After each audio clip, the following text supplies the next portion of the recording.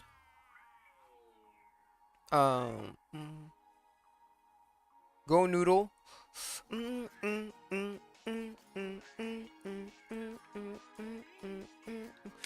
Oh, I fucking messed up. Fuck, I missed it. Fuck, I messed up. Got the angle. I got the angling wrong. Windmill for the land. We'll arm together, hand in hand. Taking on and on your side. This is broken all and run forever. Love is free and turn forever. You and me. Windmill for the land. Everybody in.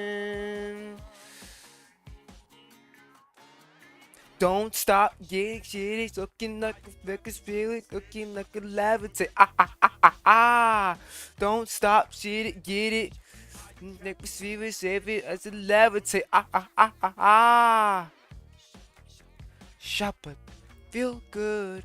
Shabba da, feel good. Shabba da, feel good.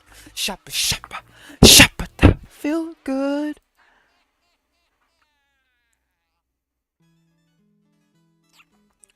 Oh, désolé. I'm sorry. Désolé.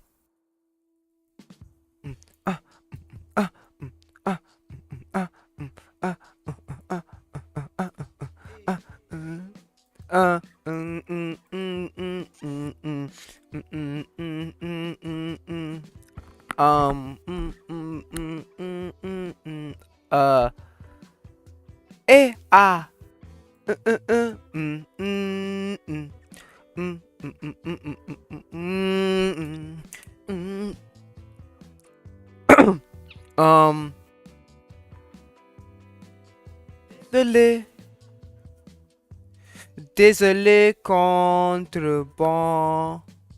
Désolé. Up the no way from land. Désolé. I don't know what to do. Désolé. Désolé. Trying to hold on to you. Désolé. Désolé, until you wanna die. Un carnaval à vin. Désolé, désolé. Désolé. Désolé, désolé. Un carnaval à mer. Désolé. Réglé compliqué. Désolé. I don't know where to be anymore. Olympic one on the moon. Désolé. Désolé. Trying to hold on to you. Désolé. Désolé. Désolé. Un carnaval à mer. Désolé, désolé. Désolé. Désolé. Désolé. Un carnaval à mer. Désolé. What do you know about that French? Who know about that French? Désolé.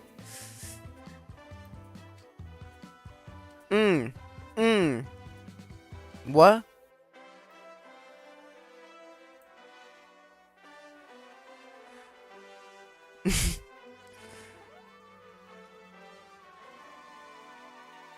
Désolé. Désolé contrebande. Désolé. Subtenant fil d'attente. Tous mes fantômes sont bleus. Désolé. Désolé. I'm trying to hold on to you. Désolé. Désolé. Désolé.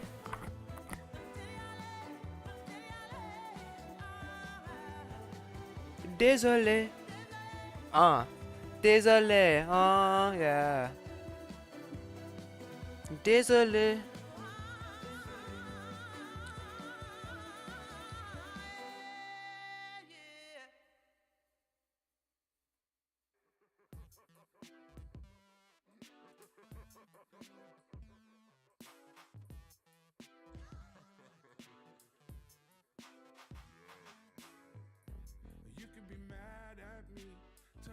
Don't really care about this song.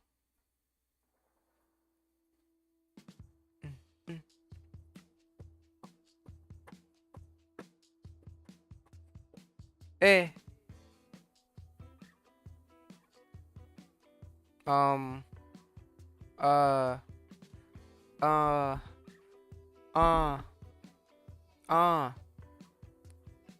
Ah.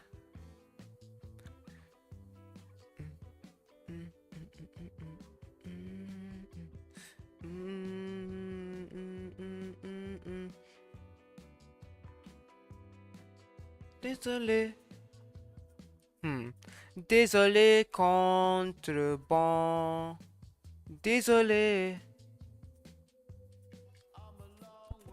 Oh, I'll be back. Hold on a second.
tell me I was born to quit.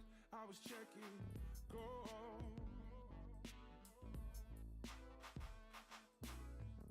Or you could just freak with me. I said it again, let the numbers roll.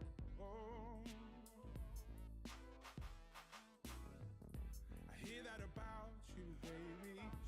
It's back when the city's cold.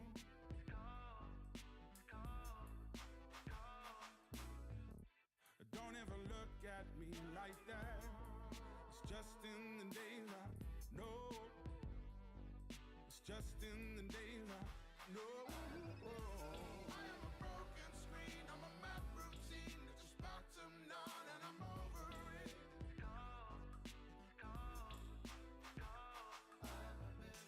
I am the distant voice, I'm inside your head and you don't know me. I am over it.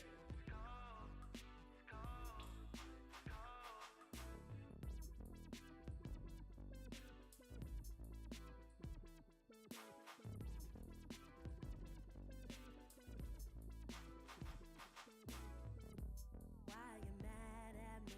Tell me I was born to quit. I was checking gold.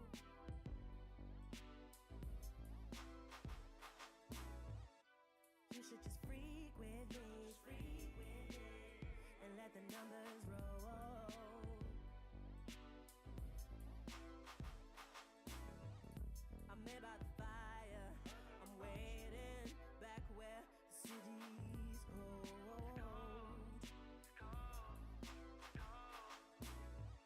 Well, don't ever look at me like that. It's just in the days I've known. It's just in the days I've known. I am a broken screen. I'm a mad routine that just bottomed out and I'm over it.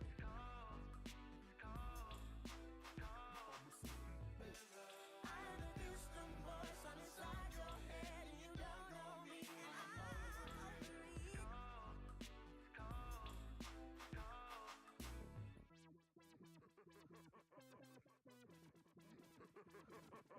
Yo, new black king, New York dream. Tell these motherfuckers everything I'm seeing. My world's darker than the young black dream of the first black prince of a new white king. I just wanna play, have it my way. Make a bunch of fucking rules and tell them obey. They can fuck with me, yeah, OJ. First name government, know him, I slay. New black king, oh, new black king, yeah. New black king, oh, obey. I am a broken screen, I'm a map routine that just bottomed out and I'm over it.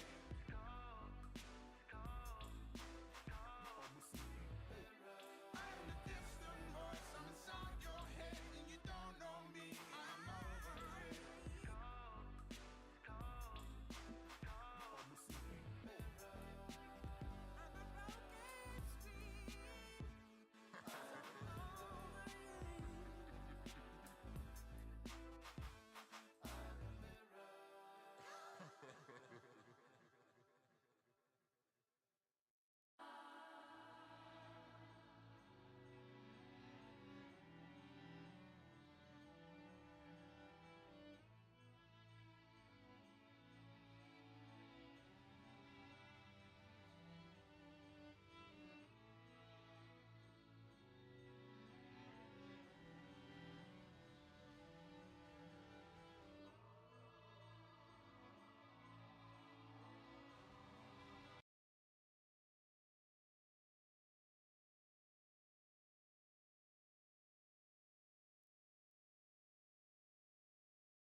Spencer Dinwiddie guy, he got waived. Please be a Laker. How people shower before, procrastinate before showering. Let's see this one.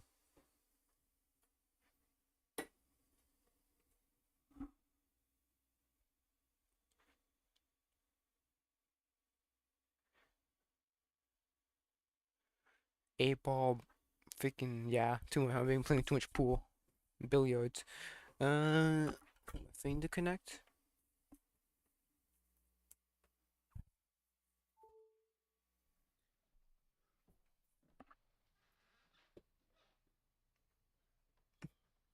You about to take a shower? Yeah. I'm gonna be quick though.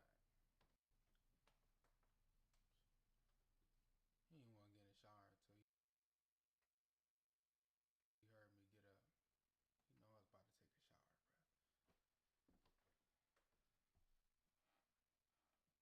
Always want, always want to get in the shower. I'm about to get in the shower. Facts.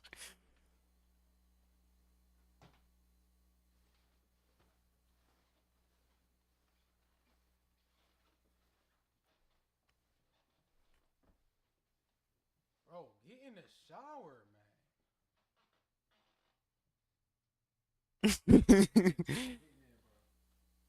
No, you not. You in the hallway, Dougie in, bro. All your clothes on. You say he's getting in the shower. Get in the shower, homie.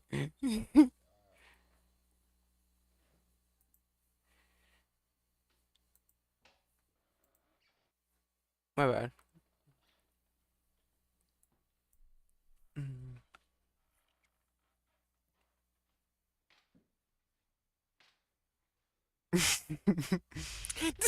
Push-ups. Push-ups.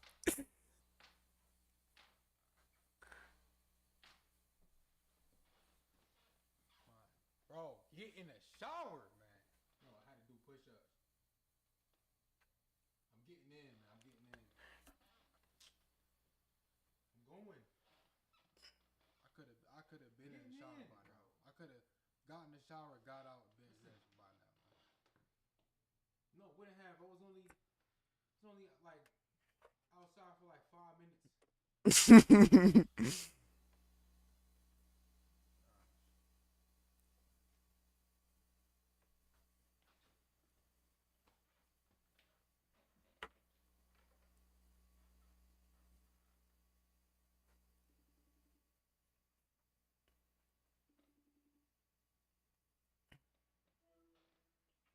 Nah, nah, nah. Bro, no, I'm getting in the shower. I'm getting in. I'm getting in the shower. I'm getting in, bro. You get on a freaking phone. Get in the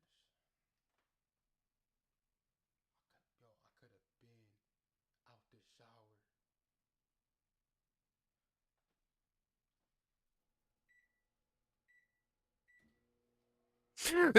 This nigga ain't no way man making warm up some food, bro.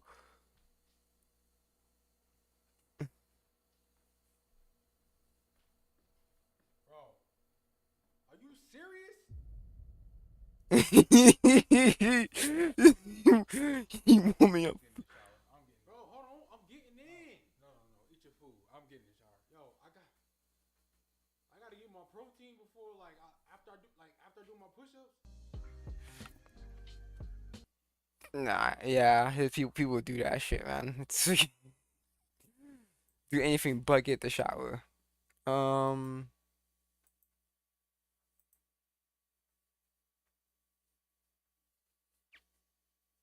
it's almost 10 o'clock already. Okay.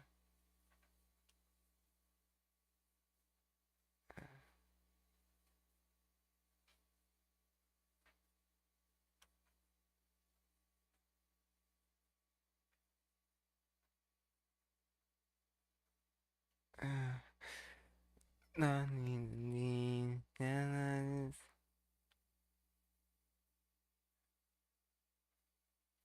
uh,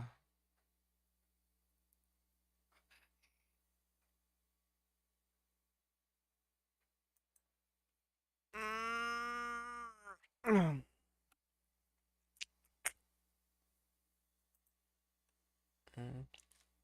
Yeah, I was thinking.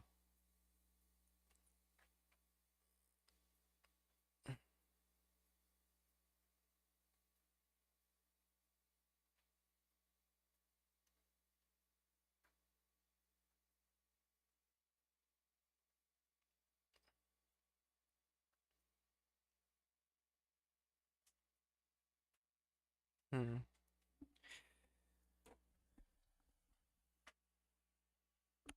Okay. Let's see here.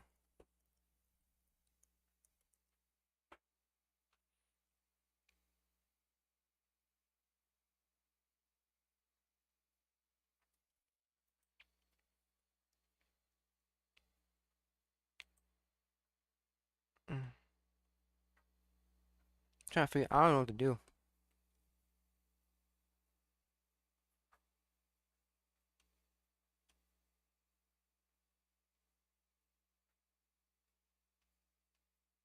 Yeah, I saw the not the Fortnite statue, the Fortnite statue, the Kobe statue. I saw it. It looks very good. Uh,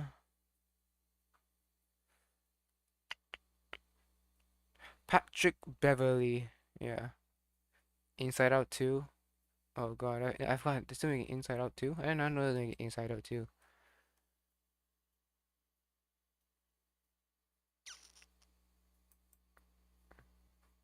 Mm.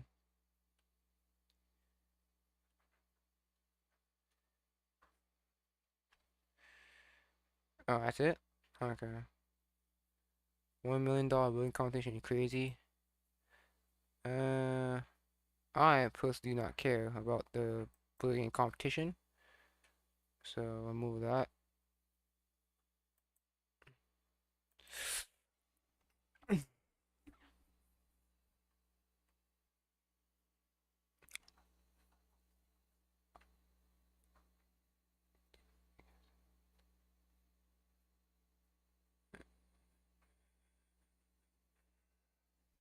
Swords on my back. Samurai attack.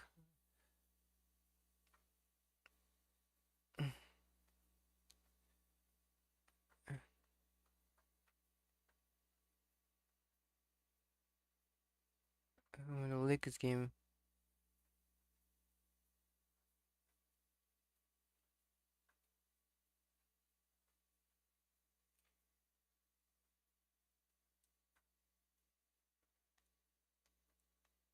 Uh,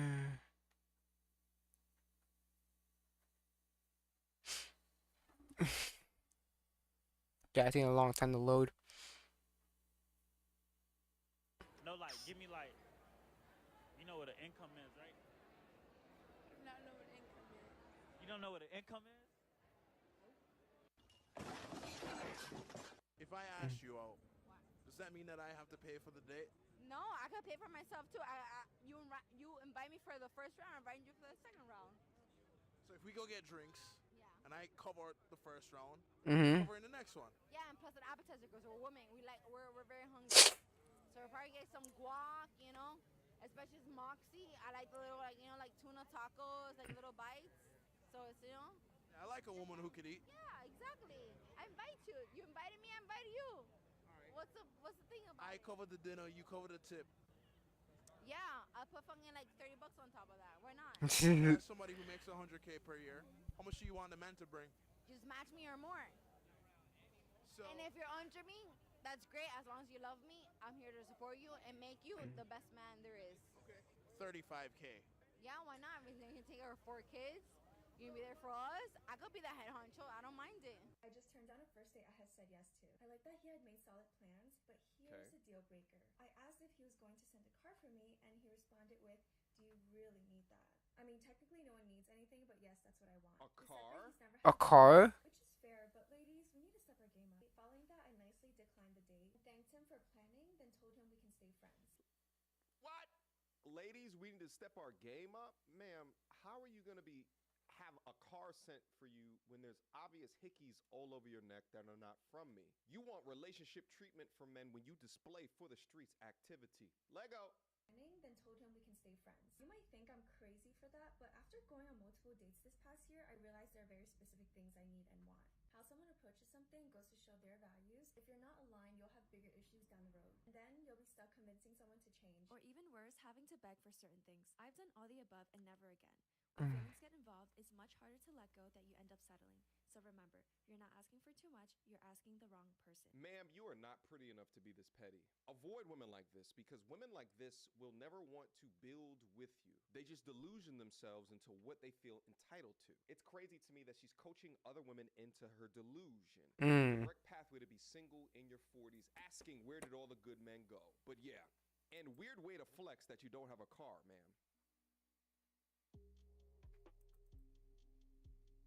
Yeah, I don't need to display capture anymore. I respect my man. I don't do that. Because if I go out dressed a certain way, I know I'm looking for some kind of attention that I'm not looking for.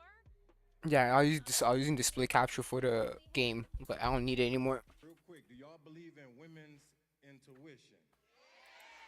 Hell yeah. If you can feel that your man is cheating, why can't you tell when he's unhappy? Ooh, that's a good one. That's a good one. The reason why we evacuate women and children first is so that we can stay behind and figure out the solution in silence.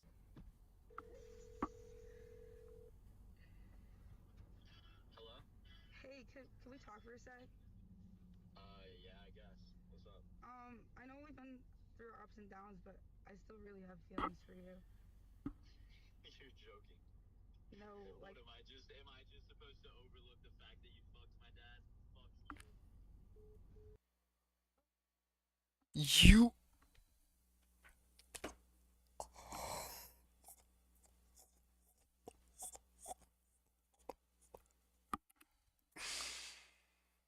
You mess with his dad?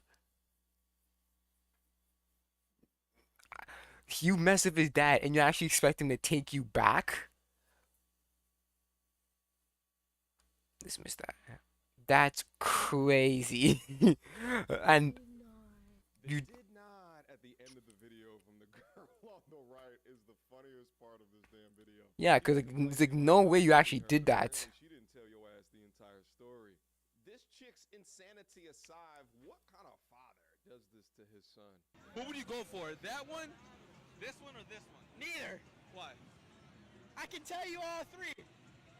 You already told me she was over a roster, and if she's her friend, and she's her friend, none of them are good. You gotta stay true to yourself, King. What do you think is their body count? I'm gonna say 15, 15, and I'm gonna say over 20. Ooh. Truly. What's your body count? 4. 4. So what's the perfect body count for a woman? For a woman, I'm gonna say under 7. I say under 5. I say under 5. Above is crazy. I say under 5. You gotta be worthy of yourself, man. You're worth more than that. But you don't think high body count means more experience? More experience? I don't give a fuck about more experience. I don't give a fuck about either. What, I rate them? They good looking. Nah. You gotta stay true to yourself, man. I've been dating this guy for like 6 months, and I think I'm falling in love with him, like so much to the point where I was like, you should be my parents. So like, you know, my parents were never married or whatever. Like they had me really young, and I'm closer to my mom. So I was like, let's have dinner with my mom first, duh. So we go and we have dinner with my mom, and it's like weird. Like it's very weird between the two of them. Like I'm not sure how it's going, but it was smooth. Like it wasn't bad. I thought maybe it was me being nervous. But then afterwards, we got home, and my boyfriend looked at me, sat me down, and was like, I don't know how to tell you this, but, like, way before we were dating, I hooked up with your mom. Like, one night stand. Damn! What do you even say back to that? Yeah. I mean, what do you even say back to that? It's like... He definitely has a type. Like a nightmare situation. Like, Man, trying to stay in the family. Like, I didn't exist yet in his world. Like, and my mom is young, and I guess I kind of get it, and, like... Oh my. I don't even know. Like, but wait, if you've been dating 6 months, he's never seen a picture of your mom? She doesn't have social media, and like I don't have a lot of pictures up at my place. I don't know. Like I guess we just don't take a lot of pictures. Yeah. So are you gonna stay with him, knowing that he slept with your mom? I don't know. Can I actually ever get by that? Like, we were picturing a future together, but like, can you imagine my mom and him like at our wedding? Like, you know, they would get pictures together, and it's I like, don't here I think am, the third wheel. I don't think I could do it. I don't know. No, I would never be able to get Especially past if there's this. some alcohol flowing and all of you are hanging out together. I can only imagine what will be. I definitely don't think I would be able to get over something as heinous as that. Yeah, me too. Let me point out that the guy sat her down and told her the truth. So you know off rip that the guy has integrity and decent moral character, but your mother was the one to keep it quiet. She's the one that you should be concerned about. Mama Bear out there thotting and bopping, slanging those aged viscous innards all over the metropolitan area. It's crazy to think of. It's like, ooh, it's weird. It's like, oh crap. I used to date, I used to have your mom. I used to have everything your mom. Oh crap, now I'm dating a daughter. It's weird. It's a little awkward when you think about it.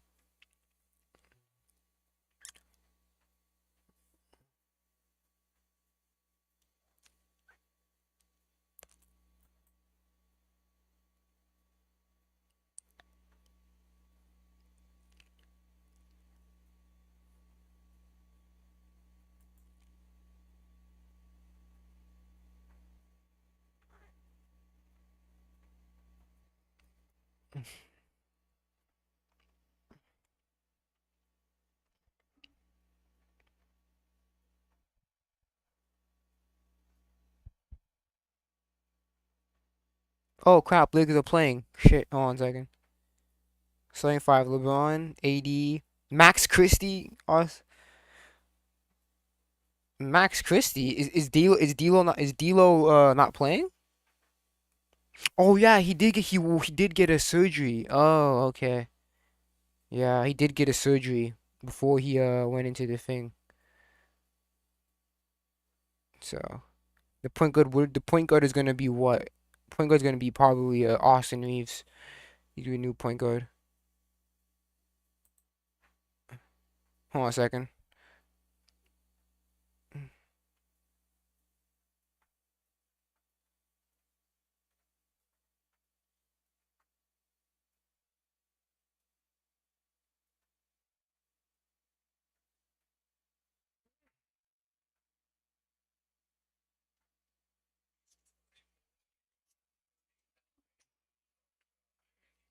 Uh,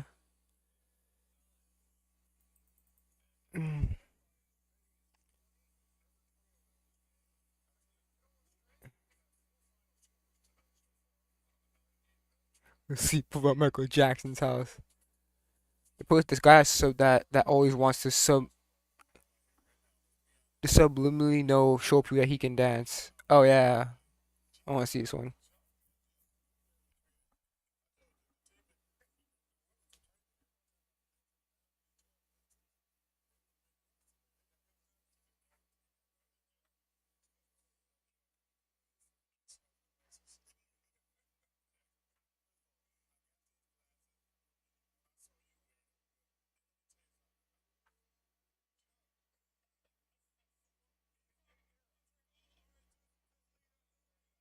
With my earbuds.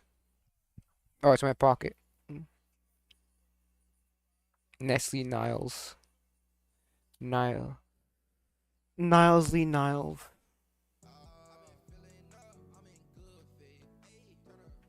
Hey.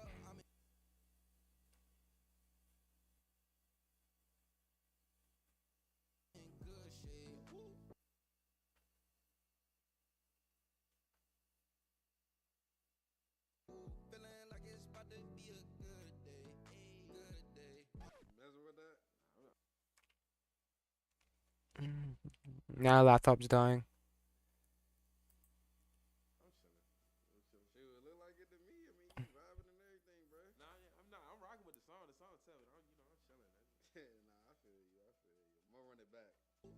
Feeling like it's about to be a good day. Good day. Oh, good day. Good day. Okay. Oh.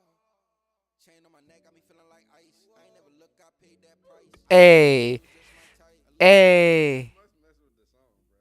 You gonna dance, bro. Like, just enjoy yourself. I'm enjoying, man. I'm chilling. Hey. Overthinking it, man.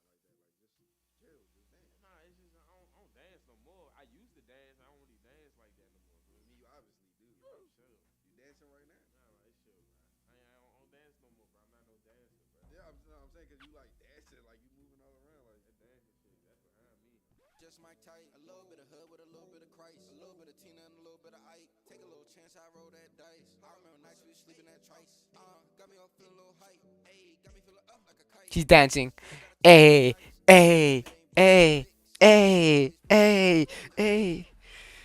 Bruh, if you wanna dance, just dance, bro. It's not a problem. Like, why you trying to be cool about it? I don't dance no more. I used to dance. I don't be dancing like that. I'm saying like I've been knowing you as a dancer for years, so it's like if you're gonna dance, just like I'm not gonna be a dancer. it's like you doing this little stuff. Like, do you want to dance or not? I'm chilling. Tina and a little bit of Ike. Take a little chance, I roll that dice. I remember nights we was sleeping at Trice. Got me up feeling a little hype. Ayy, got me feeling up like a kite. Still gotta talk to it nice.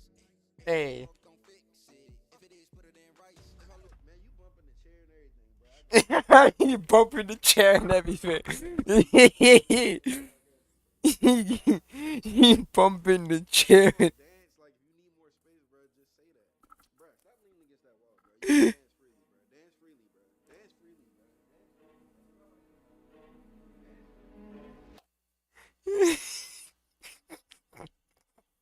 You bumping chairs.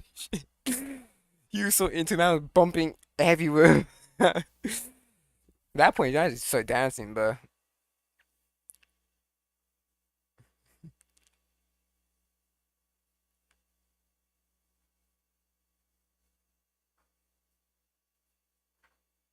Oh, Ben Simmons getting at it?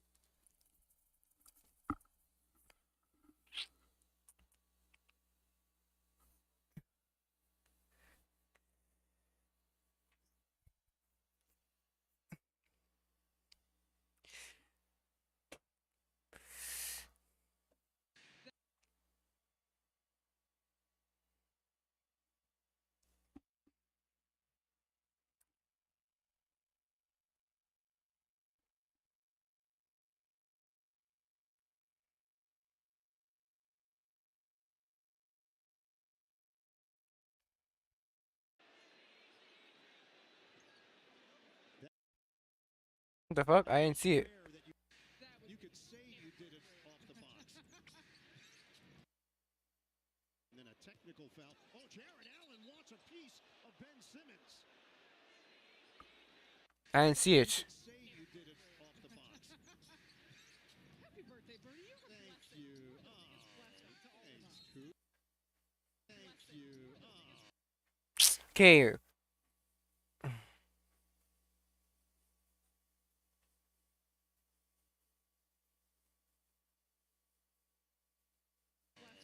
Thanks, Coos.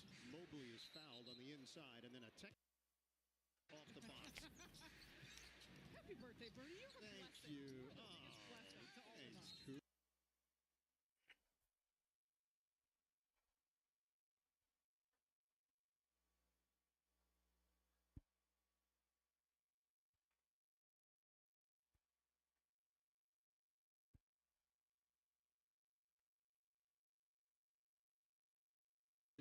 Mobley is fouled on the inside, and then you could say you did it off the box. Oh my gosh. Happy birthday, Bernie. Thank you. There we go. Mobley is fouled on the inside, and then a technical foul. Oh, Jared Allen wants a piece of Ben Simmons.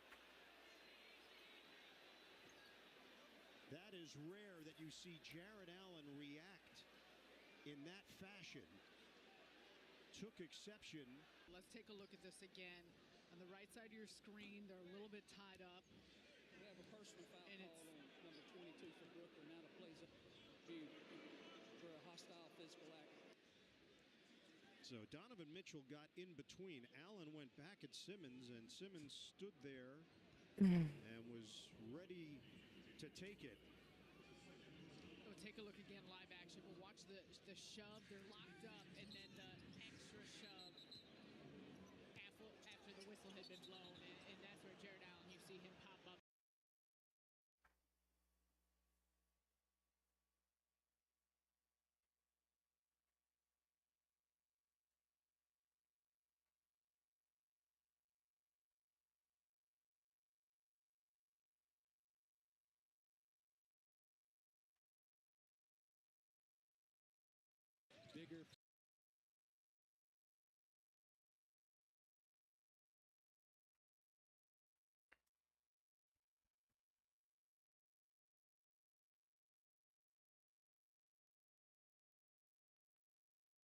Bigger fingers are longer, easier to palm the basketball with that left hand. Because it just really is impressive how he can dunk like that with both hands. It's good to have Brooke Lopez back.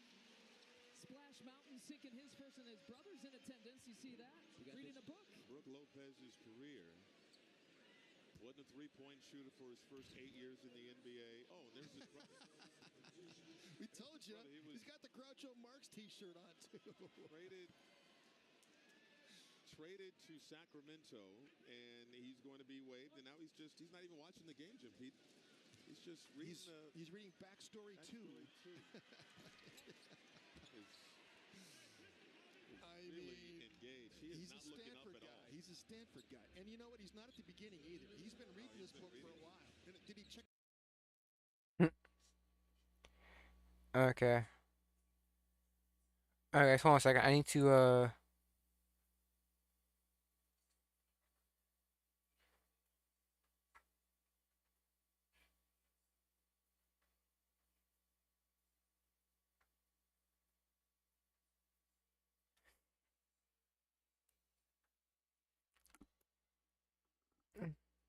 Yo, LeBron got they got the fucking the Kobe the Mamba Forever jerseys, bro. Ah, I need to get one of those jerseys. Hold on a second. I'll put on some lo-fi so you guys can chill while I just need to get something. So I'll be back. Let me use the bathroom.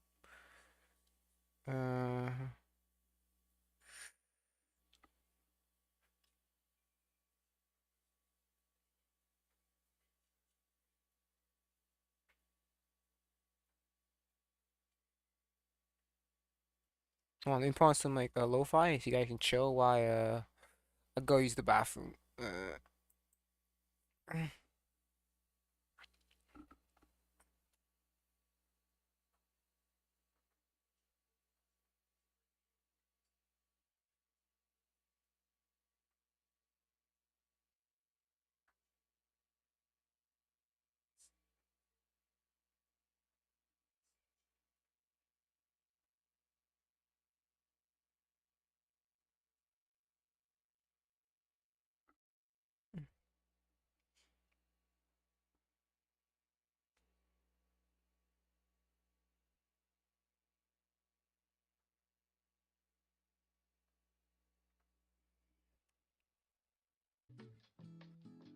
Alright, I'm back. Hold on a second. There's a thing called Be Back.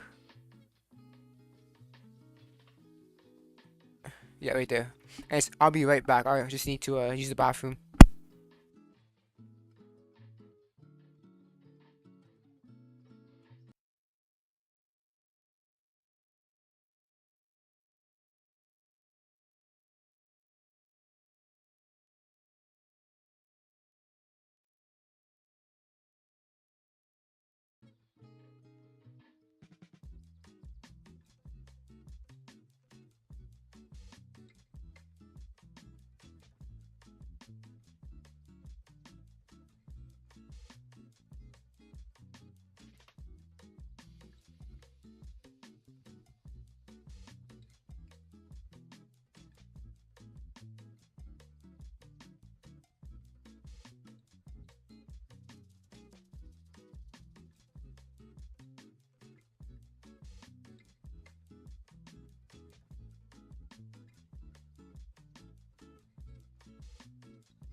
Jeez.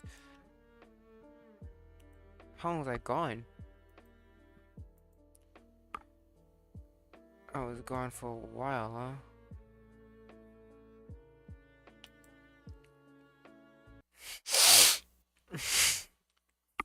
Alright, I'm back. Alright, I took longer than I fucking expected. Oh shit. Oh gosh.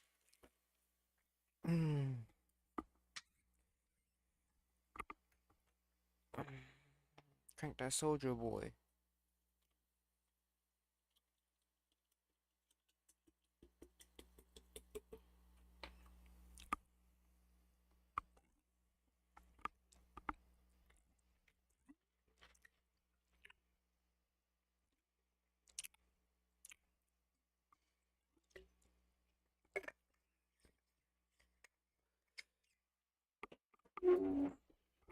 One second.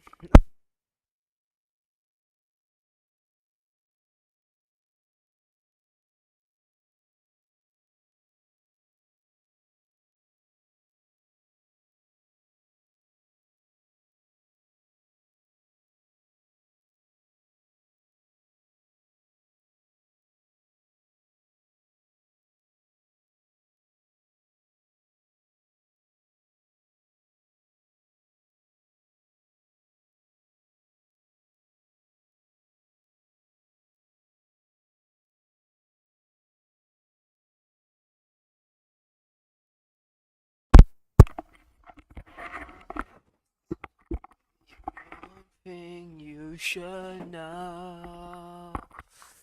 Okay. Let's do this. We're back in action once more.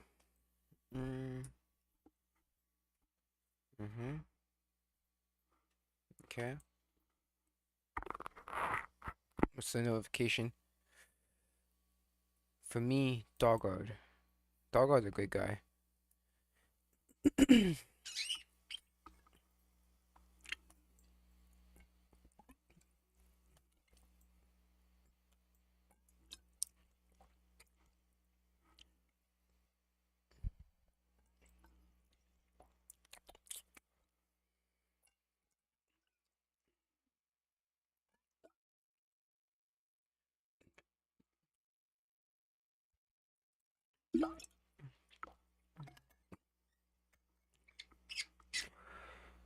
Well, that's seem fucking slow, huh? That's mad slow. Yeah, it's fine, though.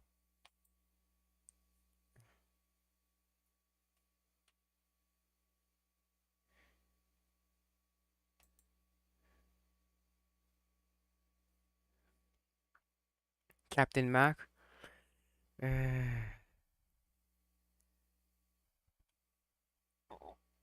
That boy's a liar. That boy's a liar. The basement gang, yeah.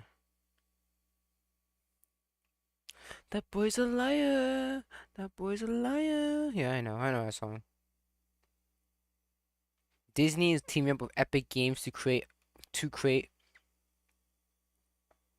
I'm looking at it closely. Disney is teaming up with Epic Games to release a massive new world in Fortnite. Oh, can you believe it's 2024? It's weird to think about it, but it's believable.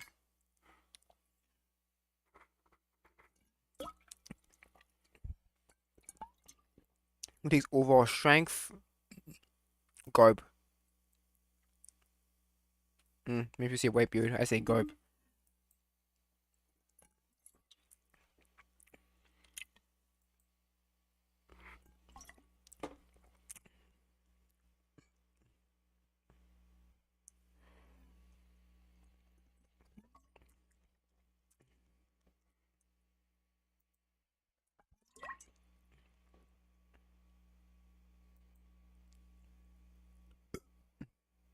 Captain Mac. Yeah, let's see what he's doing. Let's see what Captain Mac's doing, huh? Capitan Mac.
Oh, there it is. Oh, I forgot to put the A. It's gonna he's active. It's gonna know that he's active though.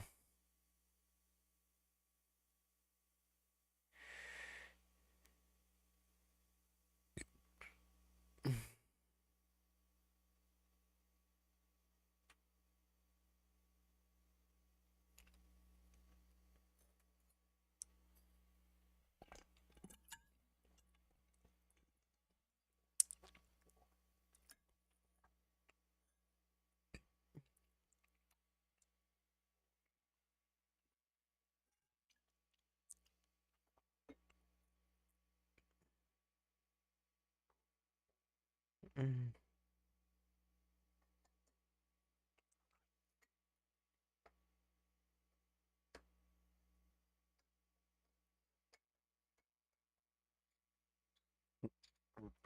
Yeah, plenty of reactions on it.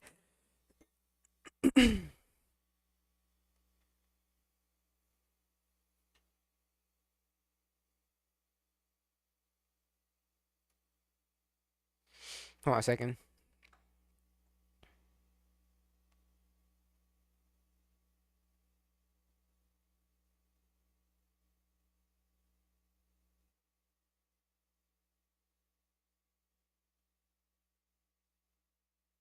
This is literally nothing, huh?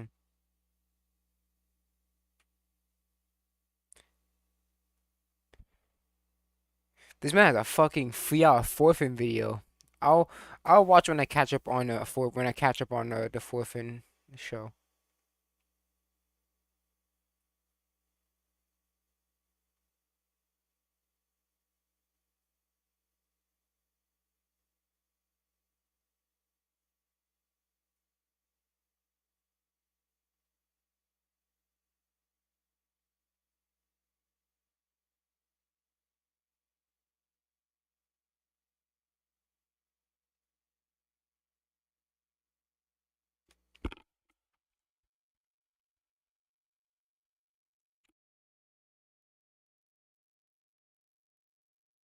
Okay.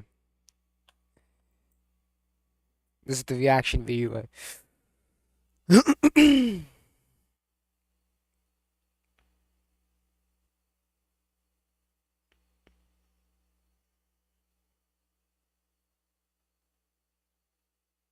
That boy's a liar. That boy's a liar. Yeah.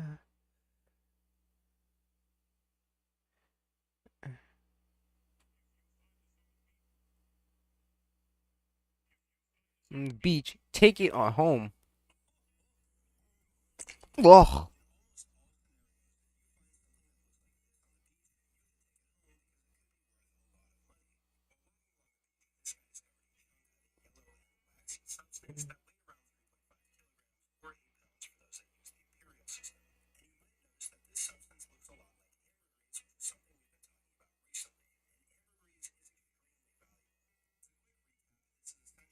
Hey guys, please ignore the fan in the background. It's very hot in here. It's like 98 degrees today. So, what we're gonna be doing today. Hold on a second. $1,000,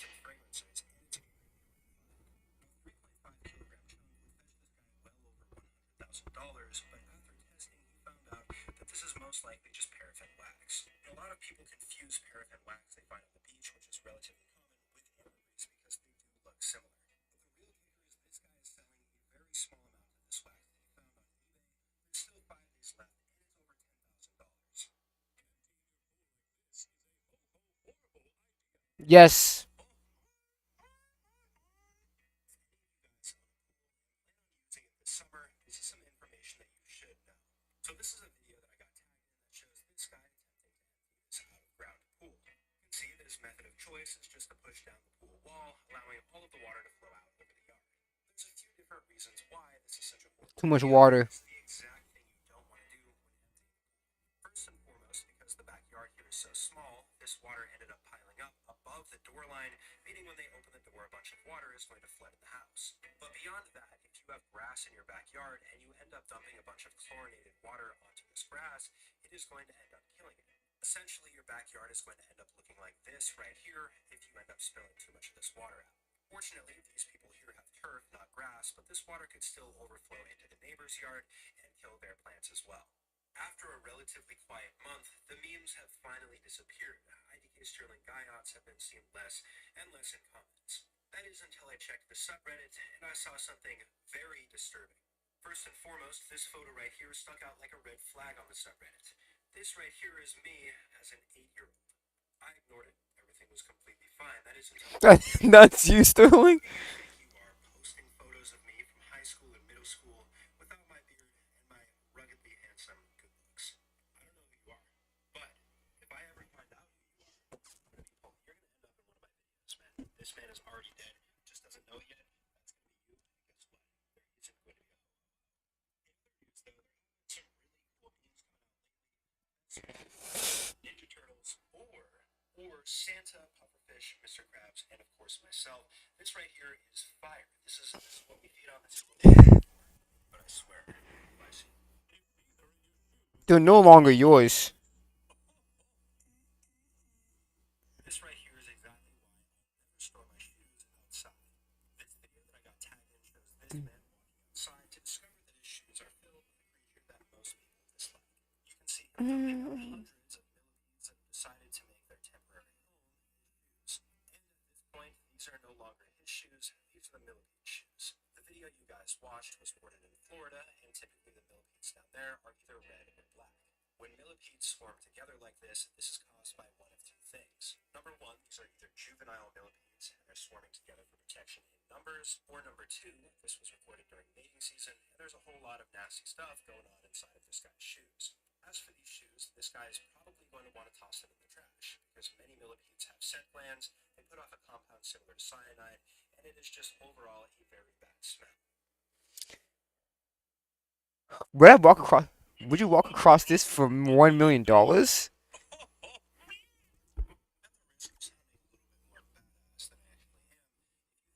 right here is scary, then you ain't seen nothing yet. This is a video that I got tagged in that went pretty viral for showing this person crossing a very small ladder that's commonly used by mountain climbers to cross crevasses. You can see that, yes, this crevasse right here has a very far drop down to the bottom, but this is an extremely short ladder when you compare it to ones from Mount Everest, for example. Typically, these ladders are going to be placed out by Sherpas that are helping guide people up the mountain. Every year, the crevasses change, so Sherpas have to constantly improvise and choose new pathways. Now, though these ladders look pretty sketchy, you are fortunately clipped in with these ropes right here, so if you do accidentally fall over the side, you're not just going to fall straight down the crevasse. There's lots of footage online showing people accidentally misstepping, and these ropes do catch them and they're rescued. Okay. That's all I wanted to see. Because I don't know Sterling was pulling up, man, dropped 5 of these shorts, bro. Like. So.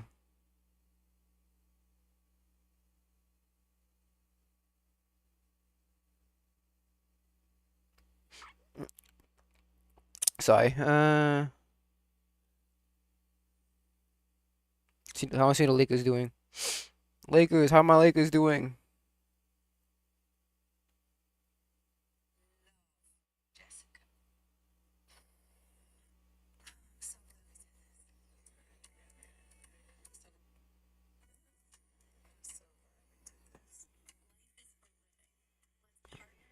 Okay. Let's see what he says here. Do I hate Demon Slayer now? Demon Slayer is instantly commented by Captain Mac reaction. Okay, I don't know if he's gonna do any I don't know if he's gonna do any counter arguments, but let's see here. Mm. Demon Slayer is extraordinarily incompetent. Now, I have my gripes about Demon Slayer, and I want to see if my gripes align with his. I'm gonna lay out my gripes previously. I haven't watched the video yet. If he points this out, then we're 1 for 1. They don't explain the initiating blade. Zenitsu sucks. Zenitsu, there's got to be something about Zenitsu in this video. The breathing techniques don't make any sense. The explanation of the side characters or the other characters of the same rank as Tanjiro should be as strong as Tanjiro. That should be addressed in this video. Okay, so basically one of his issues is the Nitrium blade.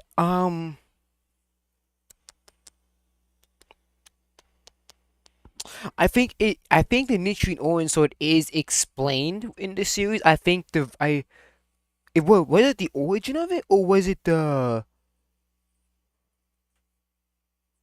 because yeah, cause I don't know, cause what makes, cause I don't know if I don't know it's explained like what makes it dangerous to demons, or it explained the origin, but it's either one or the other. It didn't explain both of them for sure. I know that for a fact.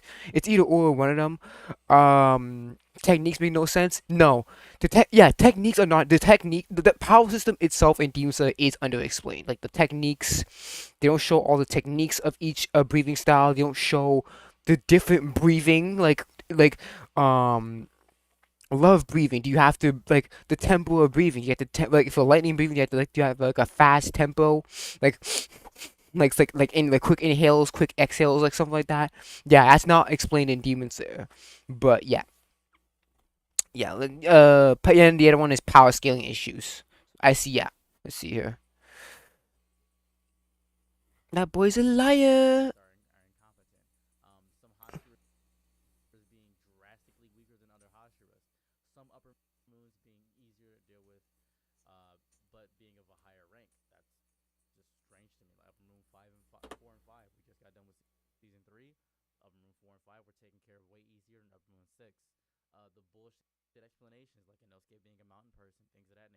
Yes.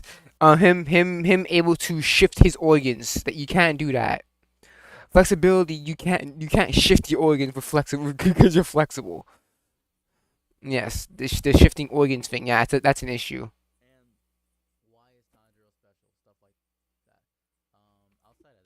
Tanjiro's special because wait a minute, because is he part of the demon? If he's part of the sun breathing clan, like blood wise, or did someone teach his ancestor the blood thing? I don't know.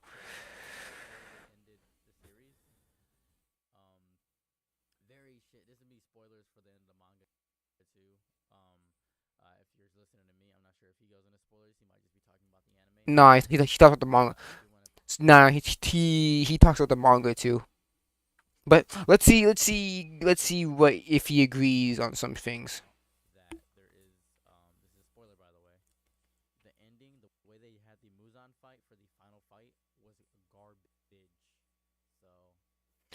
Yeah, especially with the poison being extremely effective on him, like extremely effective on him.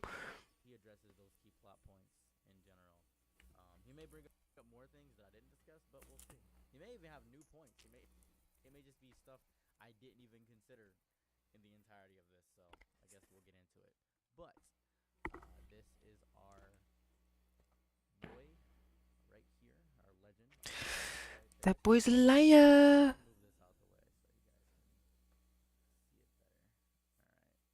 Let's get into it. Let's go. I feel like a crazy person You are. sometimes, you know? There are so many incredible, underappreciated series out there. Kingdom. Yet all anyone wants to talk about is whether or not Tanjiro wants to marry a Yeah, Kingdom. I heard Kingdom is very good. I heard Golden Kamuy is very good too. I haven't read Danadon. I heard that Danadon is also good. But hey, Danadon's getting an anime, so and Kodagami has an anime as well. I guess yeah, they're not talked about. That I agree with. I agree that they're not talked about a lot. These few series for sure, especially Kingdom. No one talks about Kingdom. I need to get into Kingdom, but I'm trying to catch up with Berserk first. I'm taking like one step at a time. But yeah, nobody talks about Kingdom at all. Actually, nobody talks about these three series, especially Kingdom. I have not heard anyone talk about Kingdom at all. series out there. Kingdom. Yet all anyone wants to talk about is whether or not Tanjiro wants to marry his sister. It's a joke. Slayer is a masterpiece. The glory of Shonen's newest masterpiece. Point is higher now. Demon Slayer is purely carried by his animation. I just want to point that out right now. Yeah, well, you're not telling anything new, bud. Everyone knows that. Everyone in the mama knows that Demon Slayer is carried by its animation for sure. Demon Slayer just set a new. Because if you also look at the sales too, the sales of Demon Slayer spiked up a lot when the anime came out. I'll do research on it later, but I know for a fact that the animation spiked when the sales spiked when the anime came out. Standard. Has it? Has it really? What has Demon Slayer done to earn such praise? Don't know. Because from my perspective, all I see is a derivative, uninspired, and incompetent manga that manages to fail at the most basic standards of. Oh yeah, fun fact. Captain Max's video actually has 1 million views now. So congrats. Yes, sir. Feels like very fairy tale esque. It's crazy about fairy tale. Fairy tale doesn't even have good animation. It's just a feel good show. Yeah, Fairy Tale is a very like turn off your brain show because trust me, man, there is there's nothing intricate about Fairy Tale. Fairy Tale for me it's like my guilty it's like a guilty pleasure. Like it's bad, but it's so good. That's how I feel about Fairy Tale. Fairy Tale was one of the animes that I actually like watched like full through. So I'm just kind of like Fairy Tail. Like I remember one time I was at my dad's house and I was using his phone because he had 2 phones at the time. I was using the other phone and like I remember I was like on YouTube and stuff and I was just trying to search through so much different videos just to watch episodes of Fairy Tail. And even sometimes they'll break the episodes of Fairy Tail by parts and I'll watch every single part. Yeah, I really like Fairy Tail. I know that it's not the best because Fairy Tail is bad. When you get down, we think about shit. We really think about like okay, sorry. When you are critical with Fairy Tail, it is bad, but hey, it's bad, but it's good. It's like it's bad. For me, it's so bad it's good. That's how it is. It's so bad it's good. Like it's not even trying. It's like basically parodying itself, parodying all basic shonen shit. It lays on its laurel. It just does good based off of that. It's just a feel good show. I know right away that some people think I'm just trying to be a contrarian or that I'm dunking on Demon Slayer because it's easy to hate popular things. True. But that isn't the case. Sure. I don't go into any new series wanting to dislike it. Yes. I trust him. Yes, I think you should not. I don't think anyone should go into any mindset of going into a show to hate it or to like it. Just watch the show and and then think about it. You should not have expectations on a show that, oh shit, I expect this show to be so good. No, cause don't. Cause when those expectations are subverted, you're not gonna like it. But yeah.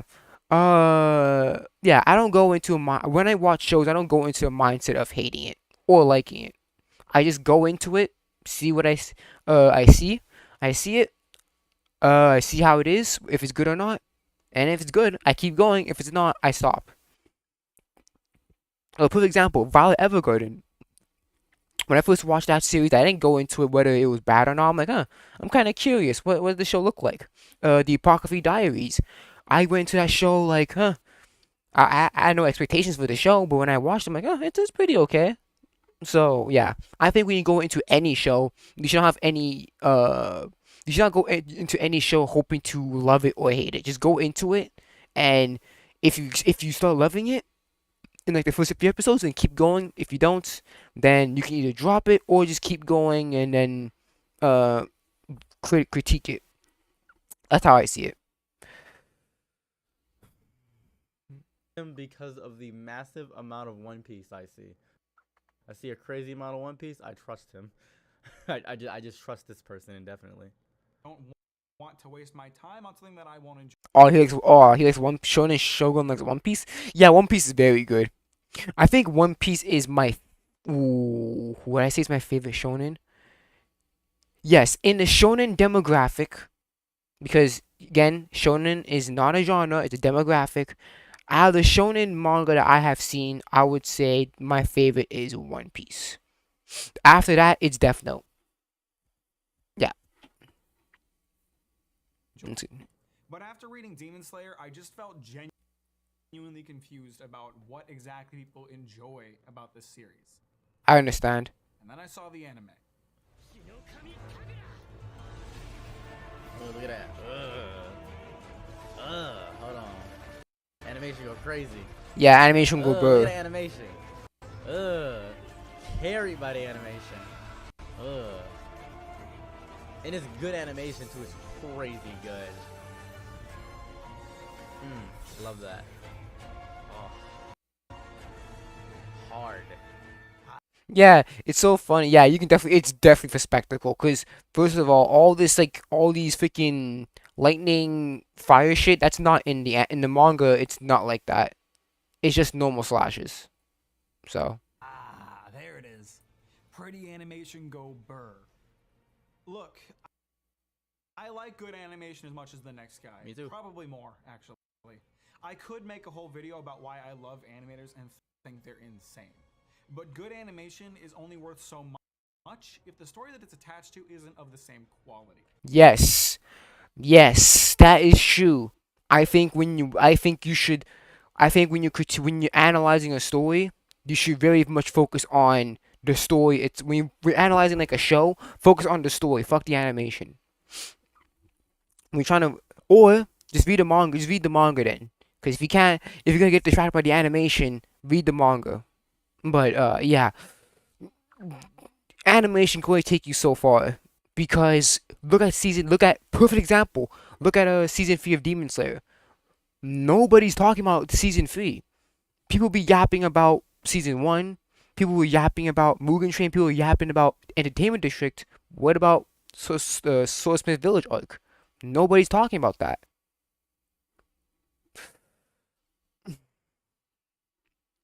Well, hear me out here. Sadly, Listen, listen. What Captain Max says is true, but unfortunately for the usual audiences, they don't care.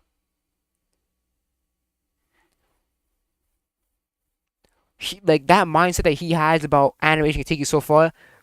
That's a good mindset, but it's unfortunate. It's unfortunately most people do not have that same mindset that Captain Mac has. That's the sad reality. that is not true. That is I do not believe that at all. I believe that good animation purely by itself can carry something that is completely trash. I genuinely Yes, and Demon Slayer is that example, because Demon Slayer is doo doo, but people be talking about it's good because the animation. believe that. Nah, I truly mean that. Yeah, that's the issue. Is that the mindset when you're focusing on the story, you should not be focusing on the animation. The mindset that Captain Mac has is good, but the problem is that people do not share that same mindset. They don't talk. They don't focus on more of the story. It's more like they keep it at equal terms, or the animation has to be adequate enough for the story. You know,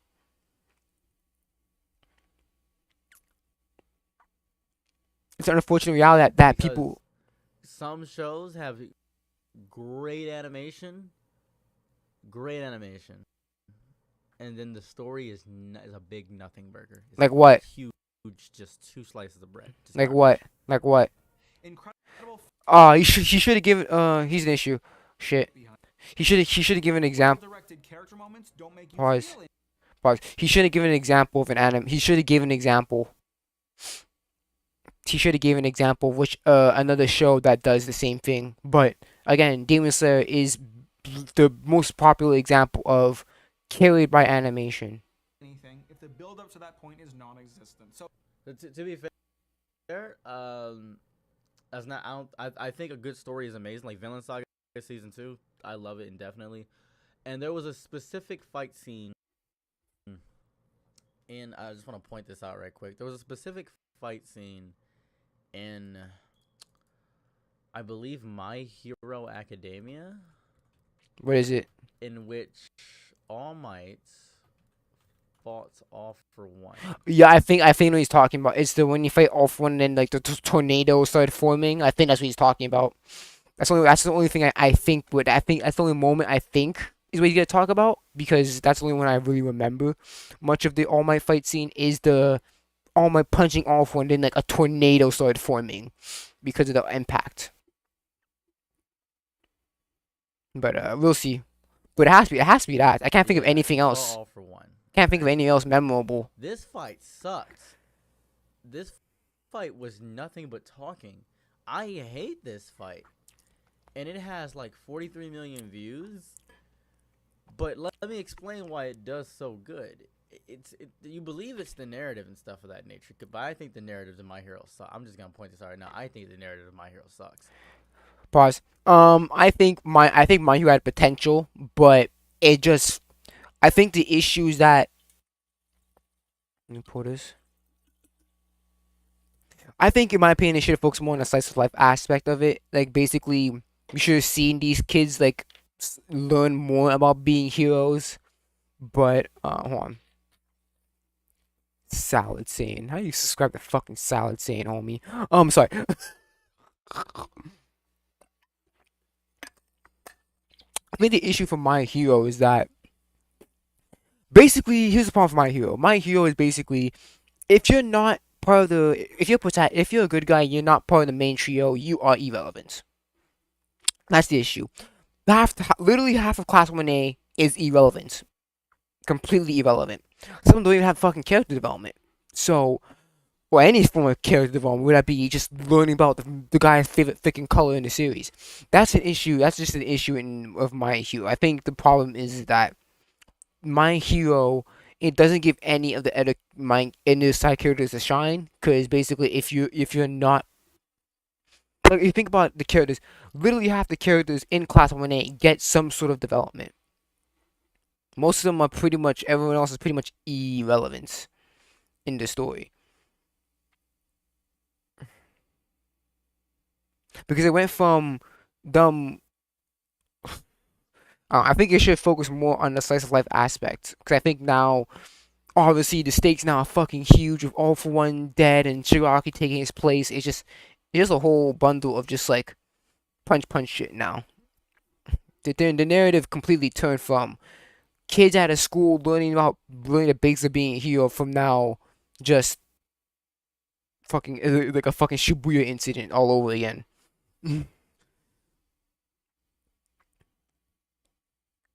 Well, it's basically like if you don't fight, if you can't fight in My Hero, you are useless and irrelevant.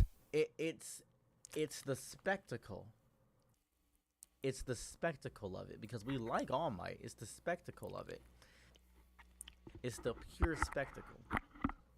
I believe the actual spectacle of the animation brings it together. The story, I mean, it sucks. Like, granted, it is All Might. It's a very popular shonen, and All Might is getting destroyed, so at that. But we're not here to talk about what Mike writes about Demon Slayer. We're here to talk about hit. What I liked about the moment there was the All Might pointing. It's like, your turn.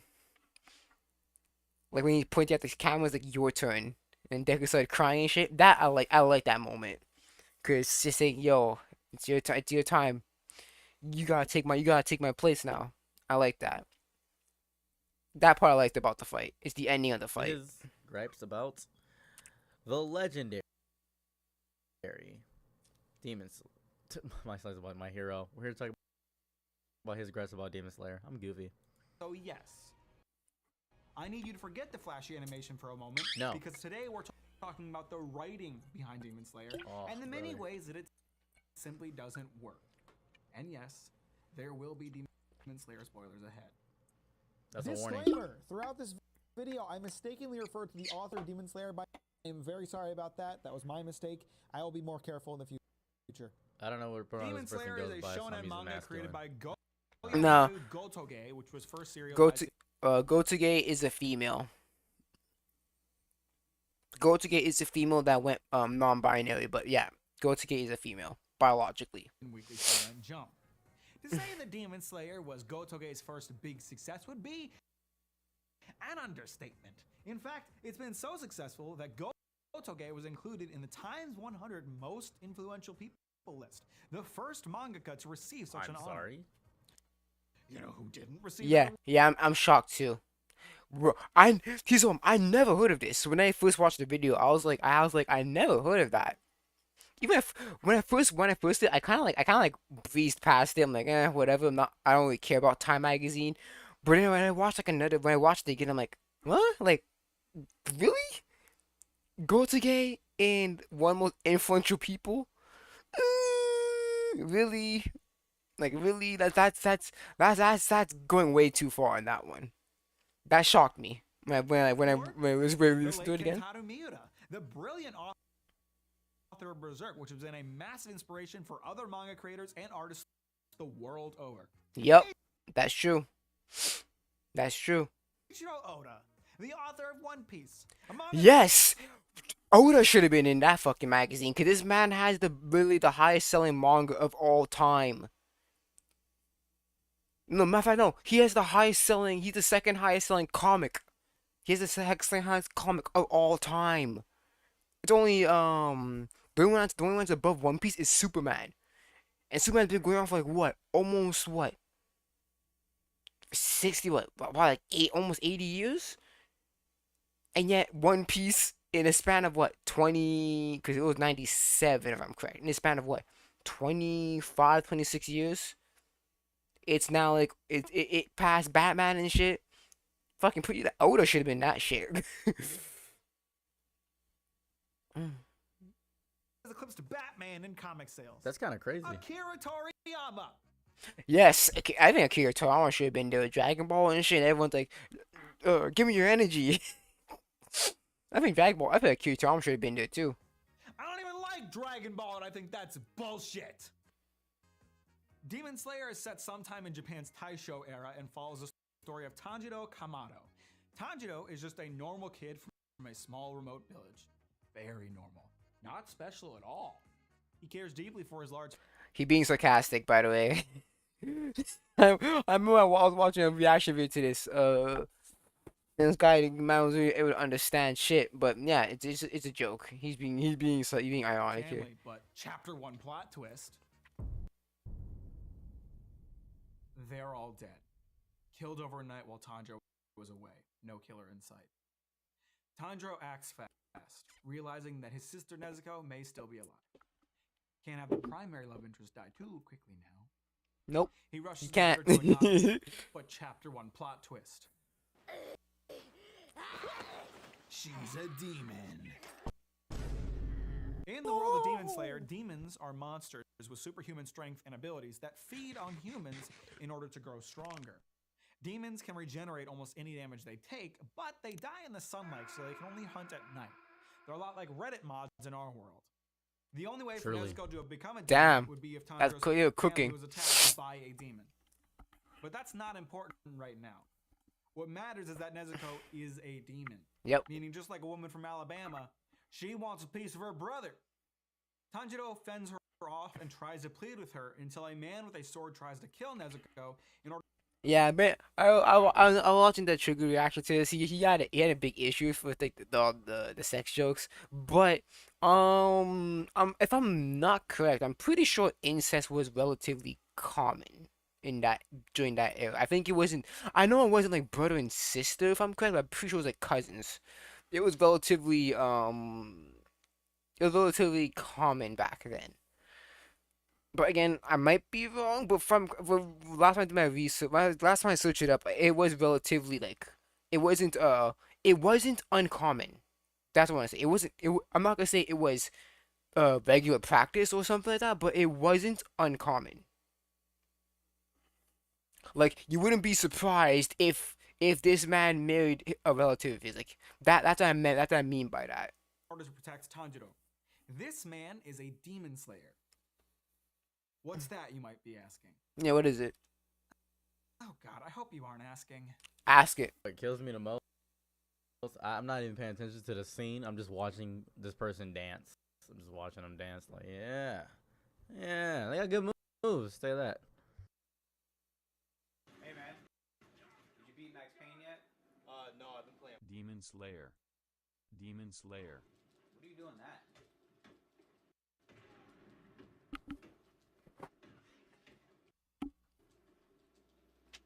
A curious question. Demon slayers slay demons. What? The more you know. Funny Swordman is here to kill Nezuko, but not before having a lengthy conversation with Tanjiro about how he's a beta male that can't protect his sister. This leads to Tanjiro attacking the man and impressing him with his natural affinity for combat before ultimately getting knocked out. Nezuko escapes the man's grasp, but Chapter 1 plot twist, she protects Tanjiro instead of trying to attack him. Stunned by this turn of events, the man knocks Nezuko out instead of killing. Wait, I have a question. Wait a minute, hold on. If she has the instinct to protect Tanjiro, why the fuck did she get hypnotized in the foot? Oh, Demon Slayer, that makes no fucking sense. Cause first of all, Tanjiro, right? Cause Nezuko was willing to protect Tanjiro. This is before she got hypnotized. So why would she get hypnotized then if she already has the instinct to protect Tanjiro? The hypnotism scene should not be in the story. I don't know why it was even in there. If she already has the knack of protecting Tanjiro in her, it was like even not being hypnotized. I don't get why. I don't get it. He realized that Nezuko and Tanjiro are built different, given that Nezuko shouldn't be able to resist her urge to eat humans. When they wake up, he directs Tanjiro to go meet an old man living in the mountains. This is Orokodaki. He's a man that trains people to become demon slayers. Tanjiro is going to become a demon slayer in order to search for a way to make Nezuko human again. So, it is okay to kill demons, but only the demons that aren't his sister. There's zero chance that any other demon is morally ambiguous. No, this will not be a plot point. You'll remember that demons have regenerative abilities, so they can't be killed. And that's an issue. I think there should have been more demons that are more morally ambiguous, like the doctor and that demon kid, because they don't eat people, but they take like a little sample of blood here and there, but they don't eat people. I think Demon Slayer would have been better if we had more morally ambiguous demons for sure. Because if Nezuko is able to protect, if Nezuko has the instinct to protect Tanjiro, and she wasn't and again, she was not hypnotized at this time. When she was protecting Tanjiro from Genya, so that means that there has to be a couple other demons that had that instinct as well to protect others instead of hurting them. But again, that's not. It wasn't. Again, that's something that's not really it's not really explained in the story. And again, the story is again the manga of Demon Slayer is done, so there's no other improvements. There's no other way you can change it, or other ways you can improve it. It's done. So, but yeah, there's no more ambiguous demons that are in a gray area. By normal means. Fair. The only way to kill a demon is to expose them to sunlight or to cut off their head with a special kind of sword. What makes this sword special, and why can it kill demons? Well, these swords are made from metal mined out of a volcano, which has the power of the sun contained in the earth, and I'm just fucking with you. There's no reason. It's never going to be explained, so just don't question it. Okay. I think it was explained. I don't remember. I don't remember what it was, but I think it was explained. But the issue is that when Tanjiro grabbed the sword and the sword turned black, and then I heard that the swordsmith were like kind of like, what, a black sword? I was like, well, what's, and I don't think it's I'll check if it's explained in the series. Hold on. The Nichiren Ori sword, that's what it's called. The Nichiren, I'll go on my phone for it. Nichiren Ori sword.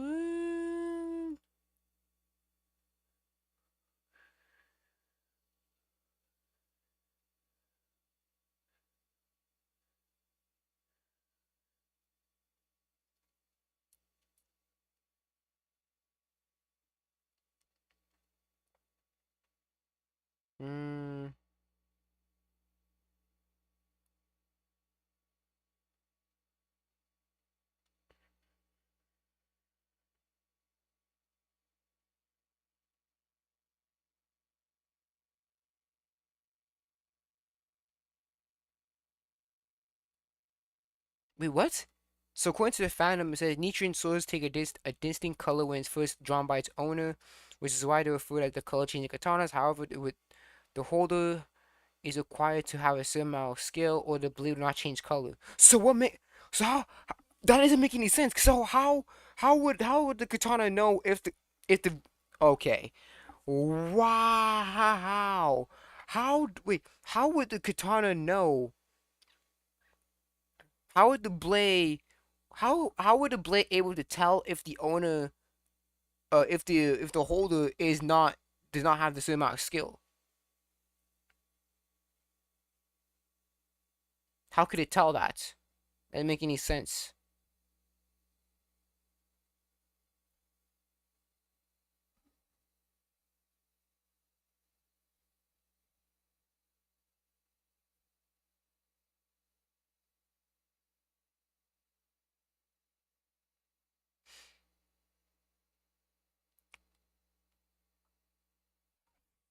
And it says Nichiren swords take on distinct colors drawn by its owner.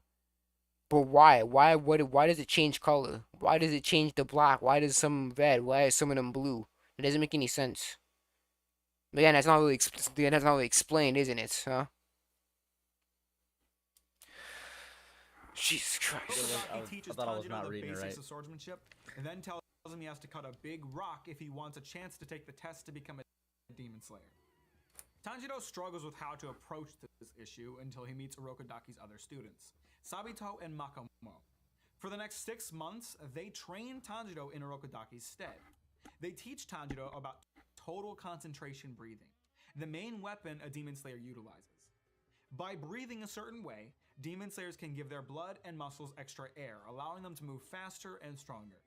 This breathing gives them strength analogous to the superhuman strength of a demon, but is very taxing on the body, so it takes Tanjiro a while to learn it. About 6 months, in fact. After 6 months of training, Tanjiro and Sabito duel, and Tanjiro wins, only to find that he's managed to split the rock in half, meaning he's now ready to become a demon slayer. Before setting out, Tanjiro asks Urokodaki to thank Sabito and Makomo for their help. Urokodaki then questions how Tanjiro can know the names of his dead students. That's right, they were dead the entire time, killed in a plot relevancy accident 30 years ago. You may have noticed me reiterating that 6-month timeline kind of a lot. That's because I have a real fucking problem with this plot point. Tanjiro was living in Urokodaki's house this entire time. Do you really expect me to believe that over the course of 6 fucking months, it never came up in conversation that Tanjiro was training with Urokodaki's deceased students? It's absurdly...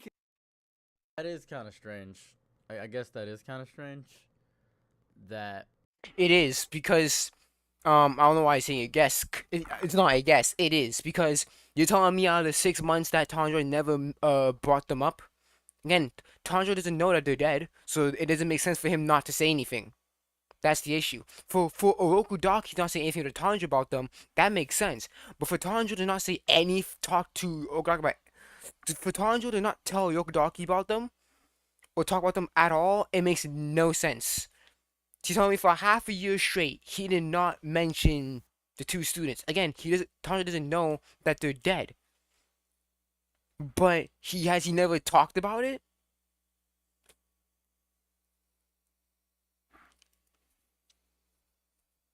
It is strange. They haven't had dinner together or something like that, or maybe there's like, well, how are you training with them? Oh, well, these 2 people pop up. That's fair. That is fair. I can't really contest that. Yeah, you can't. You can't contest that. Convenient to say the least. Not to mention that their involvement in the story not only establishes that ghosts are real, but also that they can have a tangible effect on the world of the living. Sabito was even able to injure Tanjiro. I don't have a problem with the whole ghost thing because that's pretty consistent, but you will never again see one actually do anything besides talking to people that were important to them when they were alive. With that being said, though, this is hardly the biggest problem with Demon Slayer. It's just one of many.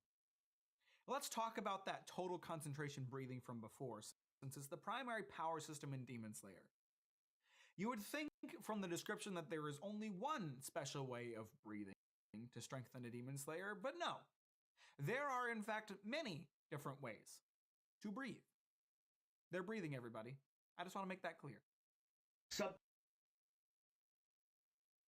Okay, so hear me out. Hear me out. Just hear me out. There's a guy who's like a professional breather. Like there's a guy who's like really is like I just remembered this. Like I just remembered this. There's a guy who does like special breathing and stuff like that. I don't remember who he is, but there are ways to breathe specifically. There are proven methods of like special breathing. Yeah, but the issue is that it's not explained within the story. So you can search up anything about a personal breather or professional breather, but it's not explained in the source and the story. That's the issue. It's not explained in the story. So you can bring up any real life evidence of people different breathing differently, but it's not explained within the story. That and therefore it's still bad because it's not explained in the story itself.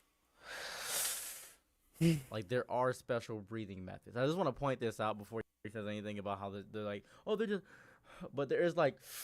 Yes, but again, it's not explained in the story.